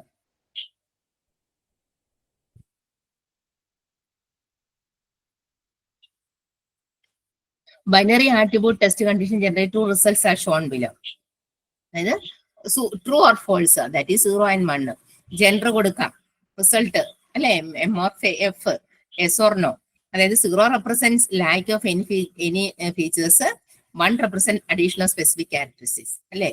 അതാണ് 0യും 1ഉം കൊണ്ട് ഉദ്ദേശിക്കുന്നത്. അപ്പം ബൈനറി ആട്രിബ്യൂട്ട് എന്താണെന്ന് മനസ്സിലായല്ലോ. 2 ഡിജിറ്റ്സുകൾ യൂസ് ചെയ്തുകൊണ്ട് റെപ്രസെന്റ് ചെയ്യുന്ന ടൈപ്പ് ഓഫ് ആട്രിബ്യൂട്ട് ആണ് ബൈനറി ആട്രിബ്യൂട്ട്സ്. അവിടെ നമുക്ക് ഒന്നെങ്കിൽ ഈ 0, 1 ആകാം, ട്രൂ ഓർ ഫോൾസ് ആകാം അല്ലെ. അത് ഏറ്റവും നല്ല എക്സാമ്പിള് ജെൻഡർ എടുക്കുമ്പോൾ മെയിൽ ഓർ ഫീമെയിൽ ഏതെങ്കിലും ഒന്നേ വരുന്നുള്ളൂ. അതുപോലെ റിസൾട്ട് എടുക്കുമ്പോൾ എസ് ഓർ നോ ഒക്കെ വരുന്നതൊക്കെ നമുക്ക് ബൈനറി ആട്രിബ്യൂട്ട് ആയിട്ട് പറയാം. പിന്നെയുള്ളത് നോമിനൽ ആട്രിബ്യൂട്ട്. നോമിനൽ ആട്രിബ്യൂട്ട് എന്ന് പറയുന്നത് നമ്മൾ മുമ്പേ കണ്ടു അല്ലെ. നോമിനൽ എന്ന് പറയുമ്പോൾ നോമിനൽ വാല്യൂസ് എന്ന് പറയുന്നത് നമ്മൾ എന്തെങ്കിലും കളറോ ജെൻഡറോ പിന്നെതാ വേ ഓഫ് ട്രാൻസ്പോർട്ടേഷൻ ഒക്കെ പറയാൻ മുമ്പേ പറഞ്ഞില്ലേ. അത് ഇത് values represent different categories or labels അല്ലെ. പല കാറ്റഗറിക്കൽ ഡേറ്റയെ നമ്മൾ ഏത് പറയും? നോമിനൽ ആട്രിബ്യൂട്ട്സ് പറയാം. ദാറ്റ് ഈസ് കളർ അല്ലെ. ഇപ്പൊ ഒരാളുടെ കളർ നമ്മൾ ബ്ലാക്ക്, വൈറ്റ്, ബ്രൗൺ അങ്ങനെ കളർ പറയാം. കാറ്റഗറി അല്ലെ. ഇപ്പൊ കാറ്റഗറി ഡേറ്റ എന്ന് പറയുമ്പോൾ അല്ലെങ്കിൽ എന്താ method of transportation, train, bus, plane etcetera. അല്ലെങ്കിൽ ടീച്ചർ, അപ്പൊ ലെക്ചർ ആണോ, പ്രൊഫസർ ആണോ, അസിസ്റ്റന്റ് പ്രൊഫസർ ആണോ, അങ്ങനെ വരുന്നില്ലേ. അങ്ങനെ നമ്മൾ അങ്ങനത്തെ ആട്രിബ്യൂട്ട്സുകൾ വരുന്നുണ്ട്. അതിനെയാണ് നമ്മൾ ഏത് പറയുന്നത്? നോമിനൽ ആട്രിബ്യൂട്ട് എന്ന് പറയുന്നത്. As many values may exist from a nominal attribute, test condition can be expressed as, അതായത് ഇപ്പൊ മറൈറ്റൽ സ്റ്റാറ്റസ് ഒരു നോമിനൽ ആട്രിബ്യൂട്ട് ആയിട്ട് നമുക്ക് പറയാൻ പറ്റുന്നു. സിംഗിൾ, ഡിവോഴ്സ്ഡ്, മാരീഡ് അല്ലേ. അപ്പൊ ഇത് നോമിനൽ, അതായത് പ്രത്യേകിച്ച് നമുക്ക് ഓർഡർ ഒന്നുമില്ല. നമ്മൾ നെയിമോ ലേബലോ കൊടുത്ത് പെട്ടെന്ന് അങ്ങ് റെപ്രസെന്റ് ചെയ്താൽ മതി. ഇപ്പം മറൈറ്റൽ സ്റ്റാറ്റസ് അവിടെ എക്സാം കൊടുത്തിട്ടുണ്ട്. സിംഗിൾ ആണോ, ഡിവോഴ്സ്ഡ് ആണോ, മാരീഡ് ആണോ എന്നുള്ളത്. അതൊരു നോമിനൽ ആട്രിബ്യൂട്ട്സ് ആണ്. പിന്നെ പറയുന്നത് ഏതാ? Ordinal attributes. ഓർഡിനൽ ആട്രിബ്യൂട്ട്സ് പറഞ്ഞാൽ വാല്യൂസ് പ്രൊസസ് മീനിങ് ഓർഡറിൽ കാണിക്കുന്നത്, മീനിങ് ഒരു ഓർഡർ ആയിട്ട് കാണിക്കുന്ന ആട്രിബ്യൂട്ട്സുകളാണ് ഓർഡിനൽ ആട്രിബ്യൂട്ട്സ്. അതായത് നമുക്കിപ്പോൾ എക്സാമ്പിൾ ആയിട്ട് പറയുകയാണെങ്കിൽ it can also create a split in binary or multiple ways. That is ഞാൻ പറയാം ഇപ്പം എന്താ ഓർഡിനൽ ആട്രിബ്യൂട്ട്സിന് example paper size. Paper size പറഞ്ഞാൽ നമുക്കൊരു മീനിങ് ഓർഡർ കാണും അല്ലെ, A4 ആണോ ലീഗൽ ആണോ പേപ്പർ സൈസ്, അതായത് ലോങ് ആണോ ഷോർട്ട് ആണോ നമ്മൾ ഉദ്ദേശിച്ച് പേപ്പർ സൈസിന്റെ എടുക്കാറില്ലേ എന്ന് പറയുന്ന പോലെ. A4 ആണോ ലീഗൽ ആണോ A3 പേപ്പർ ആണോ. അതുപോലെ ഇപ്പൊ ഗ്രേഡ് പറയുവാണെങ്കിൽ നമുക്കറിയാം അതിനൊരു മീനിങ് വാല്യൂ കാണും. ABCD നല്ല ഗ്രേഡ് കൊടുക്കുന്നത്, A+ അല്ലെ B+, C+ അങ്ങനെ ഗ്രേഡിനെ പറയാം. അതുപോലെ ബേസിക് പേയുടെ അങ്ങനെയൊക്കെ എടുക്കുവാണെങ്കിൽ അതിനൊരു ഇപ്പൊ ഇന്ന എമൗണ്ട് കൂടുതലാണെങ്കിൽ ഇന്ന വാല്യൂസ് ആയിരിക്കും വരുന്നത് എന്നൊക്കെ പറയാം. അങ്ങനെ നമുക്ക് വാല്യൂസിന് മീനിങ് ആയിട്ടൊരു ഓർഡർ ഉണ്ട്. അതായത് വാല്യൂസ് ഒരു പ്രിസീഡിയൻസിനെ സൂചിപ്പിക്കുന്നുണ്ട്. മീനിങ് ഓർഡർ ഉണ്ടെങ്കിൽ ആ തരത്തിലുള്ള ആട്രിബ്യൂട്ട്സിനെ നമ്മൾ ഓർഡിനൽ ആട്രിബ്യൂട്ട്സ് എന്ന് പറയുന്നു. പിന്നെ last one continuous attributes. Continuous attributes എന്ന് പറഞ്ഞാൽ it can take infinite number of possible values within a given range. അതായത് infinite number of possible values ഒരു വിതിൻ എ ഗിവൺ റേഞ്ച് എന്ന് പറഞ്ഞാൽ the test condition may be express in comparison A less than B or A greater than B. Test the binary trisection എന്ന് പറഞ്ഞാൽ നമ്മൾ അതിനൊക്കെ example ഇത്രയും ഓർത്താൽ മതി. ഹൈറ്റും വെയിറ്റും ഒക്കെ ദശാംശം വിട്ടൊക്കെ വരാം കേട്ടോ, എന്നാലും അതെ കണ്ടിന്യൂസ് ആട്രിബ്യൂട്ട്സ് പറയുന്നത് നമ്മൾ ഹൈറ്റും വെയിറ്റും ഒക്കെ എടുക്കുമ്പോൾ മെഷർമെന്റ് എടുക്കുമ്പോൾ വരുന്ന തരത്തിൽ, അല്ലെങ്കിൽ പ്രഷർ ടെമ്പറേച്ചർ ഒക്കെ എടുക്കുമ്പോൾ നമുക്ക് വരുന്ന വാല്യൂസ് ഇല്ലേ, അങ്ങനെ വരുന്ന ആട്രിബ്യൂട്ട്സുകളാണ് ഇത് ഒരു ഗിവൺ റേഞ്ചിൽ വരണം അല്ലെ. പ്രഷർ എത്രയായിരിക്കണം അല്ലെ, ടെമ്പറേച്ചർ ഇങ്ങനെ ഈ ഒരു ഇൻ ബിറ്റ്വീൻ ആയിരിക്കും, ഹൈറ്റ് വെയിറ്റ് ഇതൊക്കെ വരുന്ന അങ്ങനെ വരുന്ന ആട്രിബ്യൂട്ട്സുകളാണ് കണ്ടിന്യൂസ് ആട്രിബ്യൂട്ട്സ്. പിന്നെ അതിനകത്ത് പറയാത്ത ഒരെണ്ണം കൂടി ഉണ്ട്, ഡിസ്ക്രീറ്റ് ആട്രിബ്യൂട്ട്സ് കൂടി ഉണ്ട്, അതൊരു നോട്ട് ചെയ്ത് വെച്ചു. It can take specific or separate values rather than range. അതായത് specific values rather than range. Specific values ആയിരിക്കും എടുക്കുന്നത്, പക്ഷെ റേഞ്ച് ഇല്ല. അങ്ങനെയുള്ള ആട്രിബ്യൂട്ട്സ് പറഞ്ഞാൽ സിപ്പ് കോഡ് ഇല്ലേ, നമ്മുടെ പിൻ കോഡ്, അത് ഏതായിരിക്കും.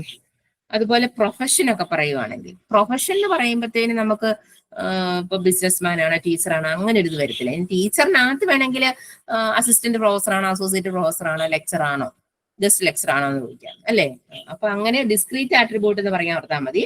സിപ്പ് കോഡ് ഒക്കെ വരുമ്പോൾ ഡിസ്ക്രീറ്റ് ആട്രിബ്യൂട്ട്. അതായത് നമ്മളിപ്പോ ഓർത്താൽ നമ്മളൊരു ഡേറ്റ ടൈപ്പ് കൊടുത്തു, അതിനകത്ത് കുറെ ഒരു ടേബിൾ കൊടുത്തു, ആ ടേബിളിനകത്ത് നമ്മൾ കുറെ ഫീൽഡുകൾ കൊടുത്തിട്ടുണ്ടെങ്കിൽ ആ ഓരോ ഫീൽഡും ഇപ്പൊ പഠിക്കുമ്പോൾ നമ്മൾ എക്സൽ ഒക്കെ പഠിച്ചു അല്ലെങ്കിൽ ആക്സസ് ഒക്കെ പഠിക്കുമ്പോൾ നമ്മൾ പറയുന്ന ഫീൽഡ് നെയിംസിനകത്ത് നെയിം ക്യാർ ആയിട്ടും വാർ ക്യാർ ആയിട്ടോ ഡേറ്റും അല്ലെങ്കിൽ ഫ്ലോട്ട് നമ്പർ ഏതാ ഇൻറ്റർ ഡാറ്റ ടൈപ്പ് ഒക്കെ ആയിട്ട് കൊടുക്കാനേ നമ്മൾ പറഞ്ഞിട്ടുള്ളൂ. പക്ഷെ ഇങ്ങനെ കൊടുക്കുന്ന ആട്രിബ്യൂട്ട്സുകൾക്ക് പിന്നെയും ഡിവിഷൻ വരുന്നുണ്ടെന്ന് ഓർക്കുക. ഈ നോമിനൽ ആട്രിബ്യൂട്ട് ഉണ്ട്, ഡിസ്ക്രീറ്റ് ഉണ്ട്, ഓർഡിനൽ ഉണ്ട്, അതുപോലെ ഏതാ ബൈനറി ഉണ്ട് എന്നുള്ള കാര്യങ്ങൾ നോട്ട് ചെയ്ത് വെക്കുക. അപ്പൊ ആട്രിബ്യൂട്ട്സിന്റെ ടൈപ്സും കൂടെ ഒന്ന് നോട്ട് ചെയ്ത് വെക്കുക.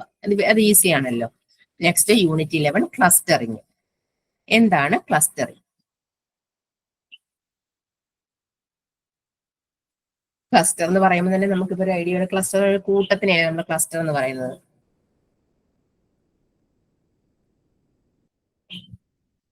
ഒരു കൂട്ടം അല്ലെ, അതിനെ നമുക്ക് ക്ലസ്റ്റർ എന്ന് പറയാൻ പറ്റും.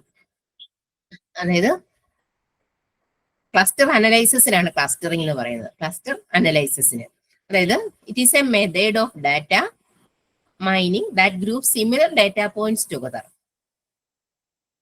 അതായത് നമ്മുടെ കയ്യിലുള്ള സിമിലർ ആയിട്ടുള്ള ഡാറ്റ പോയിന്റ്സുകളെ നമ്മൾ ഗ്രൂപ്പ് ചെയ്യുന്ന ഒരു മെത്തേഡാണ് ഏത് ക്ലസ്റ്റർ എന്ന് പറയുന്നത്. ആ ക്ലസ്റ്റർ അനലൈസിസിനാണ് നമ്മൾ ക്ലസ്റ്ററിംഗ് എന്ന് പറയുന്നത്.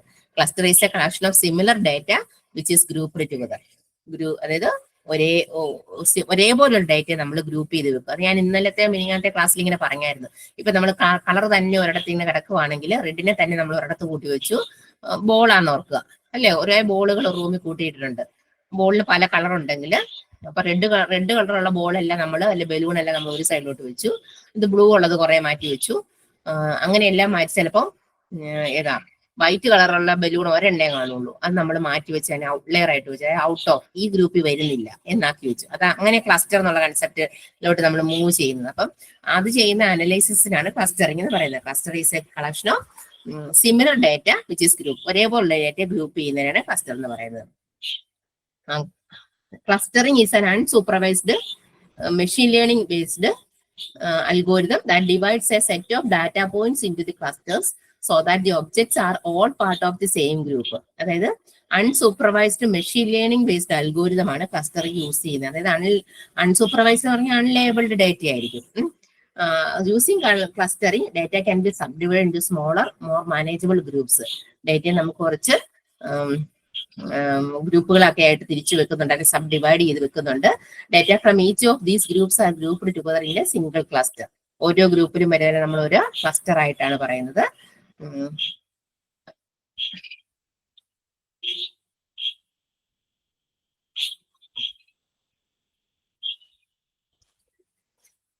ഇതൊക്കെ clustering.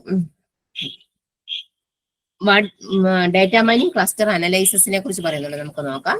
Data mining cluster analysis refers to the process of identifying group of items that are similar in some respects but differ from one another respects. അതായത് നമുക്ക് ഗ്രൂപ്പ് ഓഫ് ഐറ്റംസിനെ നമ്മൾ സിമിലർ ആയിട്ടുള്ളതിനെല്ലാം ഒരുമിച്ച് കൂട്ടി വെക്കുക, ഡിഫറെന്റ് ആയിട്ടുള്ളതിനെല്ലാം മാറ്റി വെക്കുന്നതിനെയാണ് നമ്മൾ പറയുന്നത്. അവിടെ അതൊക്കെ അത്രേ പറയുന്നുള്ളൂ. Technique for dividing large collection of data and objects in smaller groups called cluster. ക്ലസ്റ്ററിനെ കുറിച്ച് നെക്സ്റ്റ് പേജിൽ പറയുന്നത് use for cluster analysis in data mining. Data മൈനിങ്ങിൽ ക്ലസ്റ്റർ അനലൈസിസ് എങ്ങനെ യൂസ് ചെയ്യാം? Data clustering analysis has a wide range of applications including image processing, data analysis, pattern identification, market research. ഇതിലെല്ലാം data clustering വരുന്നുണ്ടെന്നാണ് പറയുന്നത്. അതായത് buying patterns can be also used to classify data. അതായത് നമ്മൾ buying പാറ്റേൺസിൽ എന്താ വാങ്ങിക്കുന്ന സാധനങ്ങളുടെ അനുസരിച്ച് നമുക്ക് പാറ്റേൺ ഒക്കെ ജനറേറ്റ് ചെയ്ത് അങ്ങനെ നമുക്ക് ക്ലാസിഫൈ ചെയ്യാം.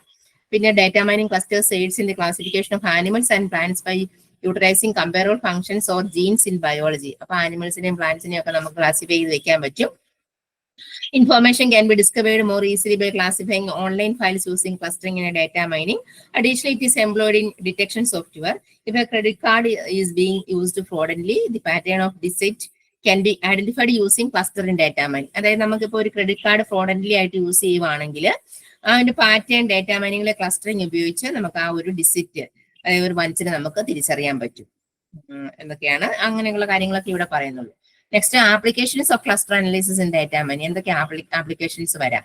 Cluster analysis is widely used in a variety of fields including data analysis, market research, pattern identification, image processing. ഇവിടെയെല്ലാം ക്ലസ്റ്റർ അനലൈസിസ് യൂസ് ചെയ്യുന്നുണ്ട്.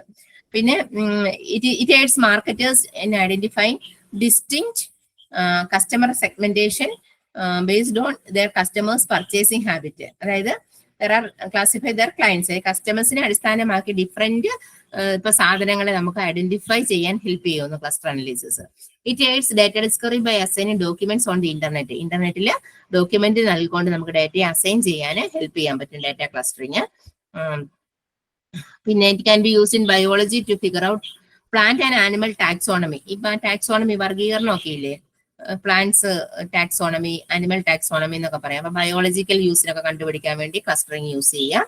പിന്നെ earth observation databases use this data to identify similar land regions or group houses in a city based on house type, value and geography position. അതായത് earth observation ഡാറ്റാബേസുകളൊക്കെ clustering use ചെയ്യുന്നുണ്ടെന്നുള്ളത്. ഇങ്ങനെ ഒരേപോലുള്ള വീടുകൾ കണ്ടുപിടിക്കാനോ ടൈപ്പോ അല്ല geography പൊസിഷനോ land റീജിയനോ ഒക്കെ കണ്ടുപിടിക്കാനൊക്കെ use ചെയ്യുന്നുണ്ടെന്നുള്ളതൊക്കെയാണ് അതിന്റെ ഒരു ആപ്ലിക്കേഷൻസ് പറയുന്നത്. Clustering requirements for data mining. Clustering analysis and emerging data mining topic. Variety of data clustering tool set. അപ്പൊ നമ്മളിവിടെ പലതരം ടൂൾ സെറ്റുകളൊക്കെ യൂസ് ചെയ്യുന്നുണ്ട്. അതായത് image processing, computation biology to mobile communication, medicine. These methods are likely to become a part of prominent in future. It is impossible to standardise data clustering algorithms ഒക്കെ use ചെയ്താണ് അതും അവിടെ work ചെയ്യുന്നത്. അപ്പൊ interpretability എന്ന് പറഞ്ഞാൽ clustering should be produce usable intelligence and interpretable results. അതായത് clustering എപ്പോഴും എന്തായിരിക്കും, യൂസബിൾ ആയിരിക്കും, ഇന്റലിജന്റ് ആയിരിക്കും, അതുപോലെ വ്യാഖ്യാനിക്കാനാവുന്ന പറ്റുന്നതായിരിക്കും എന്നുള്ളത്. പിന്നെ facilitates handling to stale the corrected data. അതായത് നമുക്ക് ക്ലസ്റ്ററിങ്ങിനെ നമുക്ക് ഉണ്ടെങ്കിൽ ഇപ്പൊ പഴയ ഡേറ്റയോ അല്ലെങ്കിൽ ഇപ്പം കറപ്റ്റഡ് ആയിട്ടുള്ള, അതായത് കേടായ ഡേറ്റ, അതായത് പോയ അങ്ങനെ ഇങ്ങനെ കുറെ കാര്യങ്ങളൊക്കെ പോയി കാണുന്ന ഡേറ്റകളില്ലേ, ആ ഡേറ്റയോ ഹാൻഡിൽ ചെയ്യാനൊക്കെ ക്ലസ്റ്ററിങ് യൂസ് ചെയ്യാം. പിന്നെ പറയുന്നത്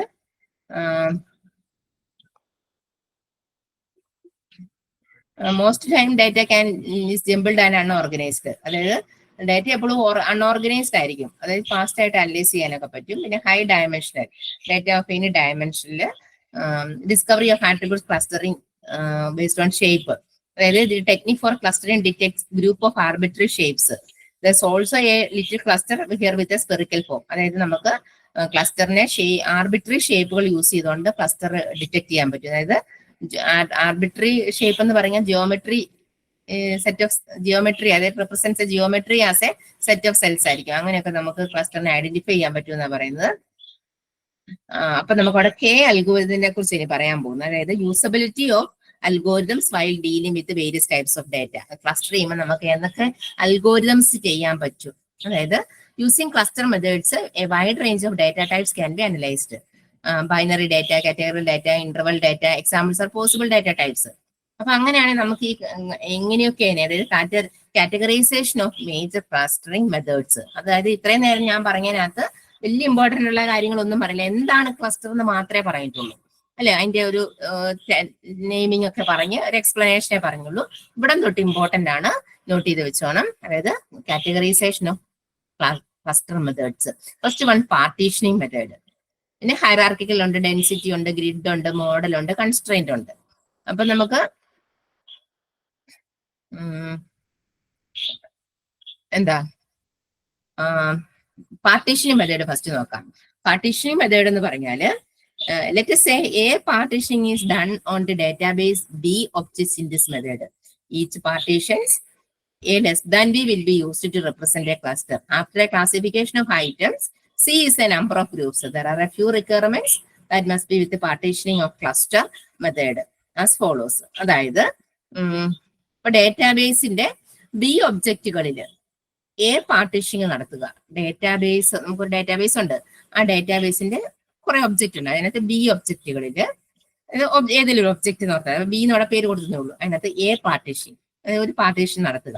അപ്പൊ ഓരോ പാർട്ടീഷനും A less than B use ചെയ്യുക. നമുക്കപ്പോ സി എന്ന് പറയുന്ന ഒരു നമ്പർ ഓഫ് ഗ്രൂപ്പും വരും. സിയിലോട്ടായിരിക്കും ഇത് സ്റ്റോർ ചെയ്ത് വെക്കുന്നത്. അപ്പൊ സി എന്ന് പറയുന്ന ഒരു ഗ്രൂപ്പും കൂടെ വരും. അതാണ് നമ്മൾ ഈ പാർട്ടീഷനിങ് മെത്തേഡ് കൊണ്ട് പറയുന്നത്. അതായത് പാർട്ടീഷനിങ് മെത്തേഡ് എക്സാമ്പിൾ എന്ന് പറയുമ്പോൾ ഇനിയിപ്പം എന്താ, only one group should have a single object at any time given time. ഏത് സമയത്ത് ഒരു ഗ്രൂപ്പിന് മാത്രമേ ഒരു സിംഗിൾ ഒബ്ജക്റ്റ് ഉണ്ടാവൂ, അതതിന്റെ ഒരു മസ്റ്റ് റൂൾ ആണ്. പിന്നെ there should be no organisation that does not have a single goal. ഒരു ഗോളും ഇല്ലാത്ത ഒരു ഓർഗനൈസേഷനും ഉണ്ടാവരുത്. അങ്ങനെയാണെങ്കിൽ നമുക്കവിടെ പാർട്ടീഷനിങ്ങിന് മെത്തേഡായ കെ മെത്തേഡ് യൂസ് ചെയ്യാന്ന് പറയുന്നത്. അത് അടുത്ത പേജിൽ പറയുന്നത്. എനിക്ക് അത് ഇമ്പോർട്ടന്റ് ആണ്. കെ മെത്തേഡ് ക്വസ്റ്റ്യനൊക്കെ എപ്പോഴും കാണുന്ന കെ മീൻസ് അൽഗോരിതം. അതായത് when use partitioning clustering model keep the mind of the following consideration. നമ്മൾ താഴെ പറയുന്ന 2 പോയിന്റ് ശ്രദ്ധിക്കുക കേട്ടോ. എന്താണെന്ന് ചോദിച്ചാൽ, if you provide the number of partitions up front there will be an initial partitioning. അതായത് number of partitions വന്നാൽ ഒരു ഇനീഷ്യൽ പാർട്ടീഷനിങ് ഉണ്ടാകും. ഒത്തിരി പാർട്ടീഷനിങ് വന്നാൽ നമ്മൾ ഒരു ഇനീഷ്യൽ പാർട്ടീഷനിങ് ഉണ്ടാക്കണം. പിന്നെ iterative relocation is a strategy that involves moving an object from one group to another in order to enhance partitioning. അതായത് നമ്മളൊരു ഐട്രേറ്റീവ് ലൊക്കേഷനും ഉണ്ടാക്കി വെക്കണമെന്നും, അതായത് ഒന്നിൽ കൂടുതൽ അത് വരുമ്പോൾ ഐട്രേഷൻ പ്രോസസ്സ് യൂസ് ചെയ്തുകൊണ്ട് വേണം നമുക്ക് ഒന്നിൽ കൂടുതൽ ഇതിനെ നമുക്ക് പാർട്ടീഷൻ ചെയ്യാനെന്ന്. നമുക്ക് കെ മീൻസ് അൽഗോരിതംസ് ഇപ്പൊ സ്ക്വയർ എറർ അൽഗോരിതമാണ്. കെ മീൻസ് അൽഗോരിതംസ് യൂസ് ചെയ്യാന്ന്. കെ മീൻസ് അൽഗോരിതം എന്ന് പറഞ്ഞാൽ സ്ക്വയർ എറർ അൽഗോരിതമാണ്. സ്ക്വയർ എറർ അൽഗോരിതമാണ് കെ മീൻസ് അൽഗോരിതം. നോട്ട് ചെയ്ത് വെച്ചു. Clustering by K means is a machine learning or data science problem solving techniques that utilises an unsupervised learning method. ഒരു unsupervised learning method use ചെയ്യുന്ന type of machine learning അല്ലെങ്കിൽ data science problem solving techniques ആണ് K means എന്ന് പറഞ്ഞാൽ. K means algorithm. അതായത് ഇപ്പൊ ഞാൻ ഇത്രയും അത് മനസ്സിലാക്കാൻ ഇത്രയും കാര്യം ഓർത്താൽ മതി. നമുക്ക് 100 ഒബ്ജക്റ്റ് ഉണ്ടെന്ന് ഓർക്കുക. നമുക്ക് അതായത് കെ മീൻസ് അൽഗോരിതം എന്ന് പറഞ്ഞാൽ നമ്മൾ അതിനെ പാർട്ടീഷൻ ചെയ്യുക ചെയ്യുന്നത്. അതായത് പാർട്ടീഷൻ ചെയ്യുന്ന പറഞ്ഞാല്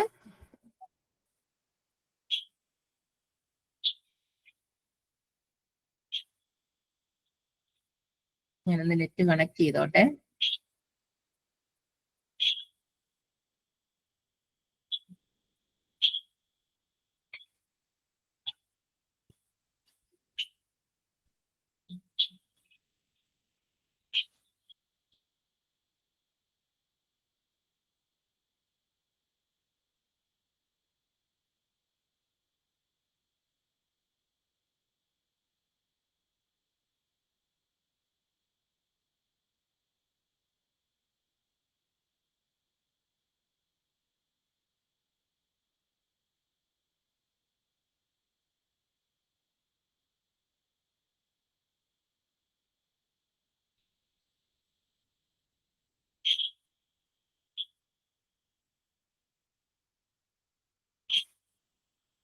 ഓക്കെ, കട്ടായി പോകുന്നുണ്ട്, മഴയുടെയാണ്.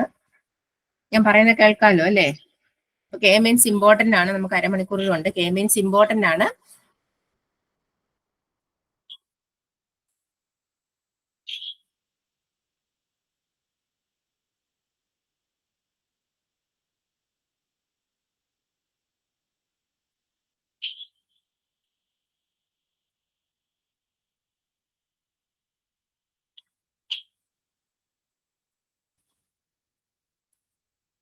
ഓക്കെ, സോറി, മഴയുടെ പ്രശ്നമാണ് കേട്ടോ.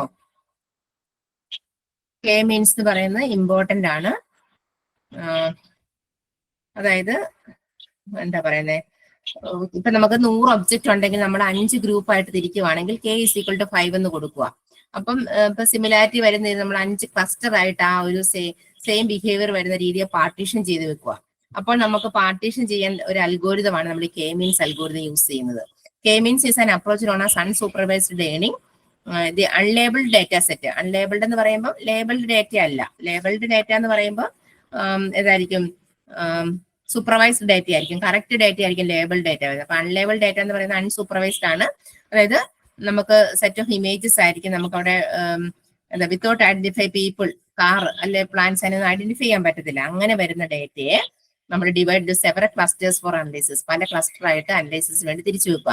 Four example, if k is equal to 2, then there will be 2 clusters. If k is equal to 3, there will be 3 clusters and so on. അങ്ങനെ ആയിരിക്കും ക്ലസ്റ്റർ എടുക്കുന്നത്. K indicates number of predefined clusters that need not be produced in the process. K എന്ന് പറയുന്നത് number of ക്ലസ്റ്ററുകളുടെ നമ്മൾ pre define ചെയ്ത് വെച്ചിരിക്കുമായിരിക്കും. അപ്പം this algorithm is primarily goal to reduce the total distance between each data point and clusters to which it belongs. അത് രണ്ട് തമ്മിലുള്ള ഡിഫറൻസ് എങ്ങനെ കുറയ്ക്കാം എന്നുള്ളതിനെ കുറിച്ചാണ് കെ മീൻസ് അൽഗോരിതം അല്ലെ കെ അൽഗോരിതം പറയുന്നത്. കെ മീൻസ് അൽഗോരിതം കൊണ്ട് നമ്മൾ ഉദ്ദേശിക്കുന്നത്, അതായത് ഇപ്പൊ n ഒബ്ജക്റ്റിനെ നമ്മൾ k ഗ്രൂപ്പുകളായിട്ട് തിരിക്കുക എന്ന് ഓർക്കുക. n ഒബ്ജക്റ്റ് നിങ്ങൾ പറയുന്നത് 100 ഒബ്ജക്റ്റ് ഉണ്ട്, 100 ഒബ്ജക്റ്റിനെ നമ്മൾ 5 ഗ്രൂപ്പായിട്ട് തിരിക്കുക. ഇവിടെ ഒബ്ജക്റ്റുകൾ തമ്മിലുള്ള സിമിലാരിറ്റീസ്, അതായത് connection between objects within a group, അതായത് അത് ഹൈ ആയിരിക്കും ചിലപ്പോൾ. സിമിലാരിറ്റീസ് ബിറ്റ്വീൻ 2 ഗ്രൂപ്പ്സ് ഇൻട്രാ ക്ലസ്റ്ററോ ഇന്റർ ക്ലസ്റ്ററോ ആകാം. അത് ചിലപ്പോൾ കൂടുതലായിരിക്കാം, ചിലപ്പോൾ കുറവായിരിക്കാം. ഇങ്ങനെ വേണം നമ്മൾ ഗ്രൂപ്പിനെ ഐഡന്റിഫൈ ചെയ്തെടുക്കേണ്ടതെന്നാണ് പറയുന്നത്. അപ്പൊ K means algorithm operation is illustrated in the following diagram. അവിടെ ഒരു ഡയഗ്രാം കൊടുത്തിരിക്കുന്നുണ്ടോ, before K means, after K means. അതെങ്ങനെ നടക്കുന്നത് നമുക്ക് നോക്കാം. അതായത് കെ മീൻസ് എന്ന് പറയുമ്പോൾ അതിനൊരു ഇൻപുട്ട് ഉണ്ടായിരിക്കും, ഒരു ഡാറ്റാ സെറ്റ് കാണും.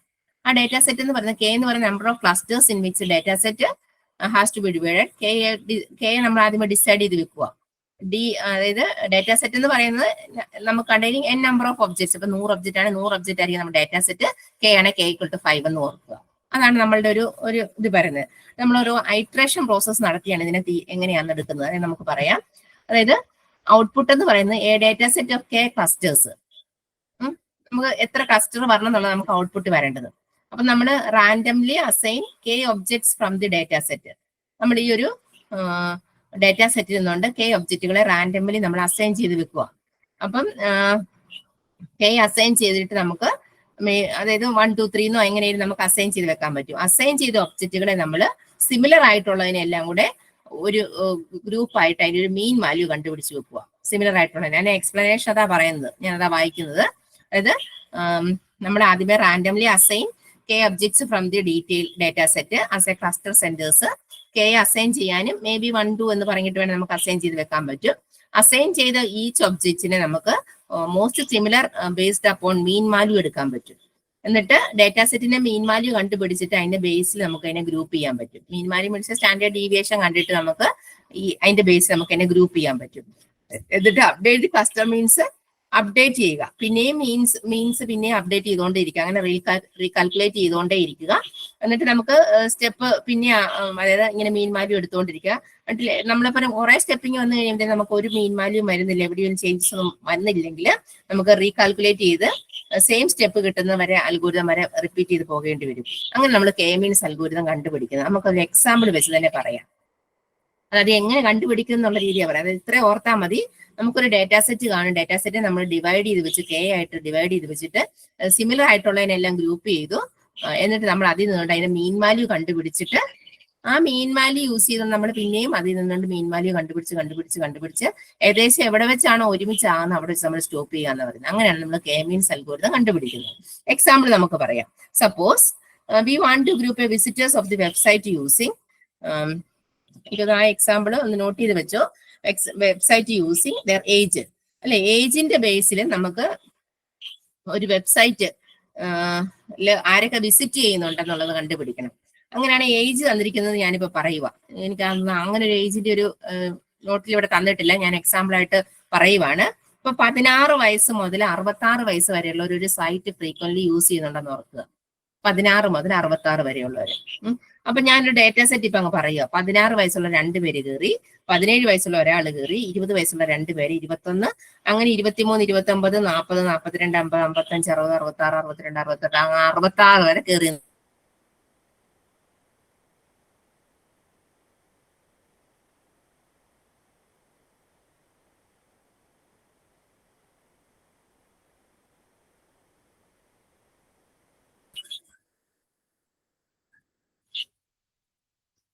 ഓക്കെ, ഞാൻ പറയുന്നത് കേൾക്കാലോ അല്ലേ?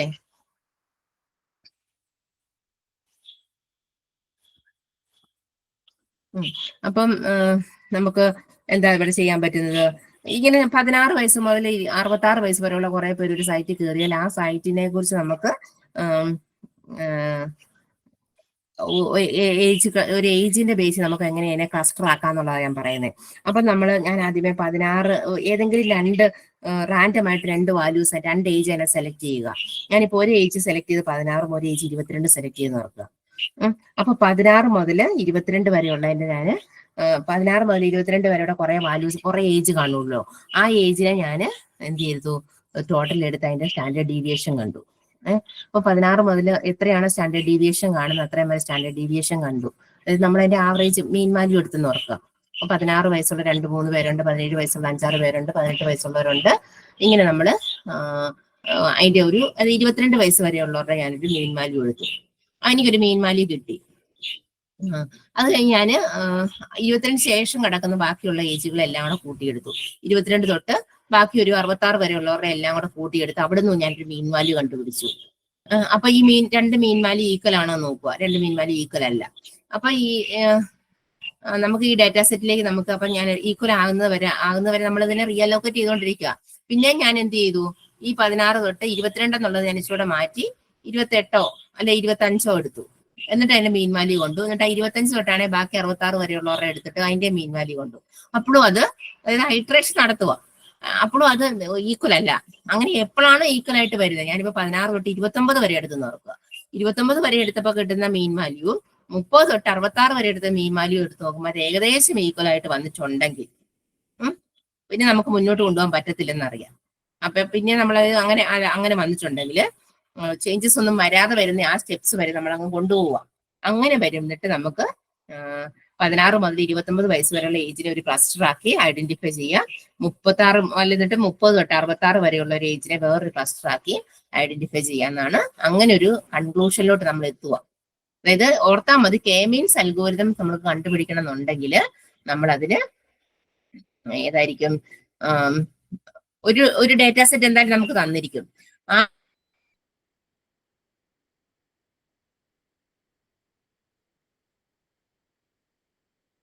വാല്യൂസ് അതിൽ നിന്ന് റാൻഡമായിട്ട് സെലക്ട് ചെയ്യുക. റാൻഡമായിട്ട് സെലക്ട് ചെയ്തിട്ട് ആ സെലക്ട് ചെയ്ത് എവിടം തൊട്ടാണ് അവിടം വരെ നമ്മൾ അതിന്റെ മീൻ വാല്യൂ സ്റ്റാൻഡേർഡ് ഡീവിയേഷൻ കാണുക. എന്നിട്ട് ബാക്കി റിമൈനിങ്ങിന്റെയും കണ്ടിട്ട് കമ്പയർ ചെയ്ത് നോക്കുക. എന്നിട്ട് അങ്ങനെ കുറെ സ്റ്റെപ്സുകൾ, ഐട്രേഷൻ പോലെ കുറെ സ്റ്റെപ്സുകൾ ചെയ്തതിന് ശേഷം നമുക്ക് ലാസ്റ്റ് വരുമ്പോൾ ഏകദേശം ഒരു കൺക്ലൂഷനിൽ എത്താൻ പറ്റും. അപ്പൊ നമ്മൾ അതിനെ ഒരു ക്ലസ്റ്റർ ആക്കി ഐഡന്റിഫൈ ചെയ്യുക. അതാണ് കെ മീൻസ് അൽഗോരിതം കൊണ്ട് പറയുന്നത്. ഇത് ഇമ്പോർട്ടന്റ് ആകട്ടെ. എല്ലാ തവണത്തെ ക്വസ്റ്റ്യൻ പേപ്പർ എടുത്താലും നമുക്ക് കെ മീൻസ് അൽഗോരിതംസിന്റെ ക്വസ്റ്റ്യൻസ് കാണാറുണ്ട്. അത് നോക്കി പഠിച്ചോണം. അപ്പൊ അടുത്ത് ആ 2-3 പേപ്പർ പേജിൽ ഈ കാര്യങ്ങൾ ഇങ്ങനെ ഫിഗർ കൊടുത്തിരിക്കുന്നതാണ് ഞാനിപ്പോ പറഞ്ഞു വിട്ട കാര്യങ്ങൾ. നെക്സ്റ്റ് കെ മെഡോയിഡ് ഉണ്ട്. കെ മെഡോയിഡ് അതായത് ഒരു ഡേറ്റാ സെറ്റിനുള്ളിൽ ക്ലസ്റ്ററുകളെ റെപ്രസെന്റ് ചെയ്യുന്ന ഒബ്ജക്റ്റുകളാണ് ഈ മെഡോയിഡ്. ഒരു ഡേറ്റാ സെറ്റിനുള്ളിൽ ക്ലസ്റ്റർ ഉണ്ടെന്ന് അറിയാം. ക്ലസ്റ്റർ ചെയ്യുന്ന ഗ്രൂപ്പ് ഓഫ് ക്ലസ്റ്ററുകളുണ്ട്. അതിനകത്ത് ക്ലസ്റ്ററുകളെ റെപ്രസെന്റ് ചെയ്യുന്ന ഒബ്ജക്റ്റുകളെ നമുക്ക് മെഡോയിഡ് എന്ന് പറയാൻ പറ്റും. അതായത് കെ മെഡോയിഡ് ഉപയോഗിക്കുന്നത് similar to K means clustering problem that is uses K medoid. ഇത് PAM algorithm developed by Leonard, hence the name അങ്ങനെ വന്നത്. Leonard Peter J Rousseeuw, hence the name. K means and K method are two partitional algorithm reduce the distance between cluster points and central points of a cluster. എന്തിനാ ഇത് രണ്ട് use ചെയ്യുന്നത്? reduce the distance between cluster points and the central point of a cluster. Cluster പോയിന്റിന്റെയും central പോയിന്റിന്റെയും തമ്മിലുള്ള distance കുറയ്ക്കാനാണ് ഈ K മെഡോയിഡും അതുപോലെ കെ മീൻസ് രണ്ട് algorithms use ചെയ്യുന്നതെന്ന്.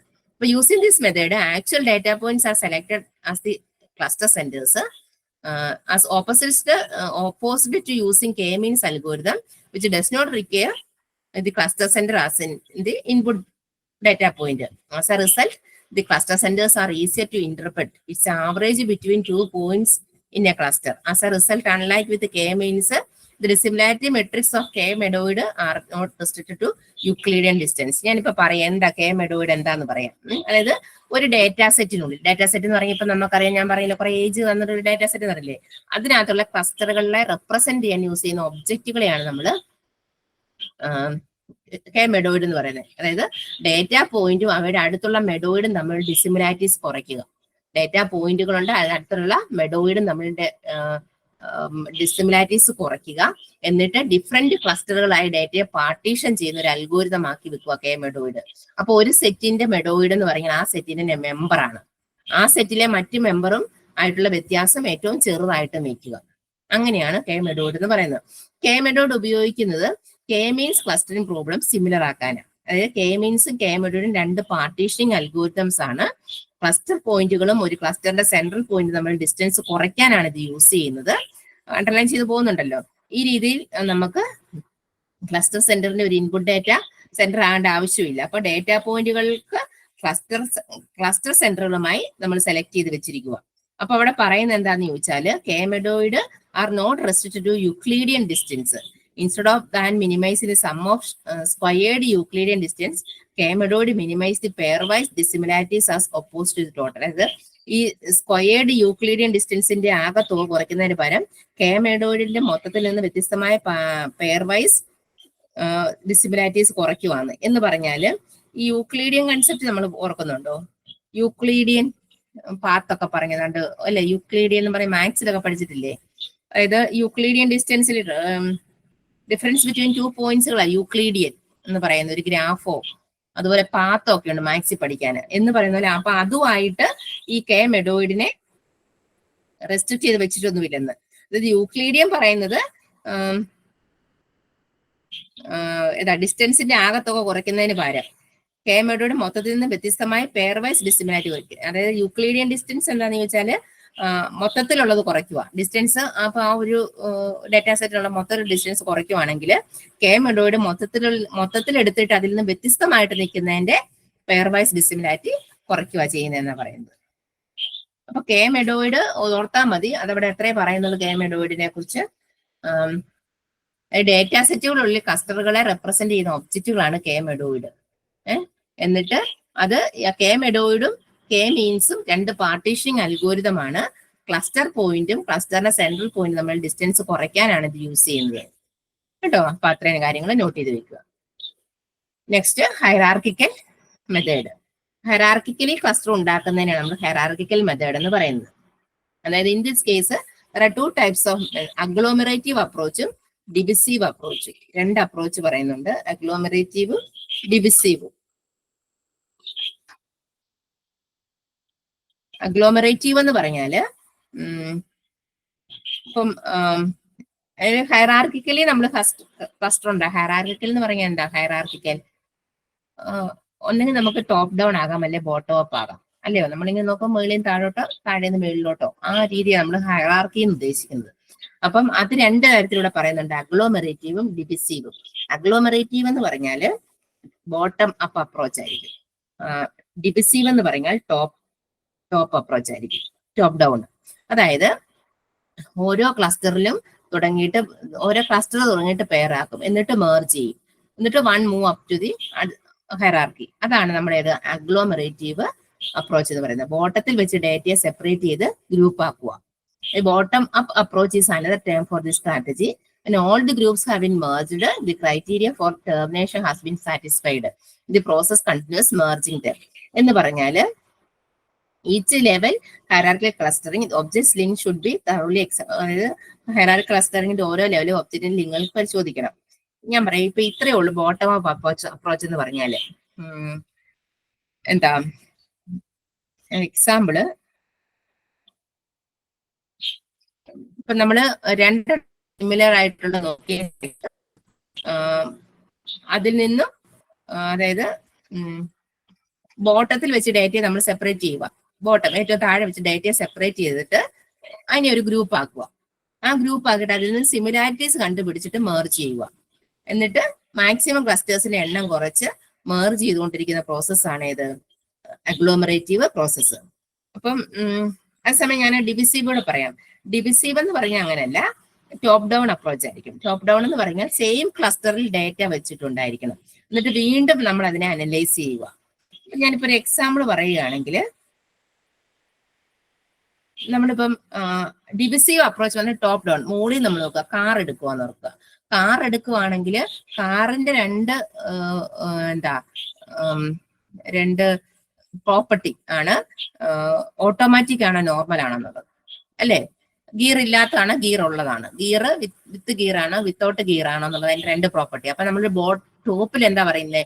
കാർ എന്ന് പറഞ്ഞ് വരച്ചു വെച്ചു, അതിനെ രണ്ടായിട്ട് ഡിവൈഡ് ചെയ്ത് വെച്ചു, ഓട്ടോമാറ്റിക് ആണോ നോർമൽ ആണോ.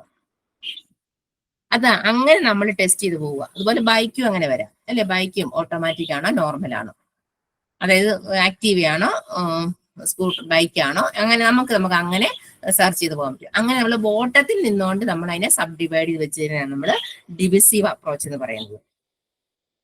അതേസമയം അഗ്ലോമറേറ്റീവ് എന്ന് പറയാനല്ല, ബോട്ടത്തിൽ നിന്നുകൊണ്ട് നമ്മൾ സെപ്പറേറ്റ് ചെയ്യുക. ബോട്ടത്തിൽ പറയുമ്പോൾ ഇത് നേരെ തിരിച്ചോർത്താൽ മതി.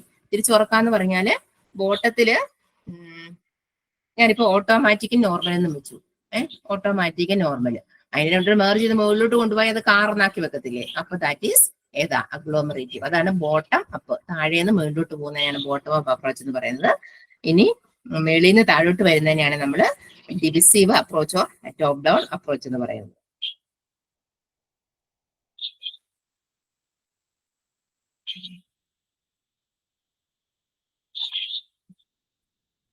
ഇതിന്റെ കീ ഇഷ്യൂസ് കൂടെ നോക്കാൻ സമയമുണ്ടോ? നമുക്ക് 9:27 അല്ലേ? കീ ഇഷ്യൂസ് ഹൈറാർക്കി ക്ലസ്റ്ററിങ്ങിനെ കുറിച്ച് നമുക്ക് നാളത്തെ ക്ലാസ്സിൽ പഠിക്കാം.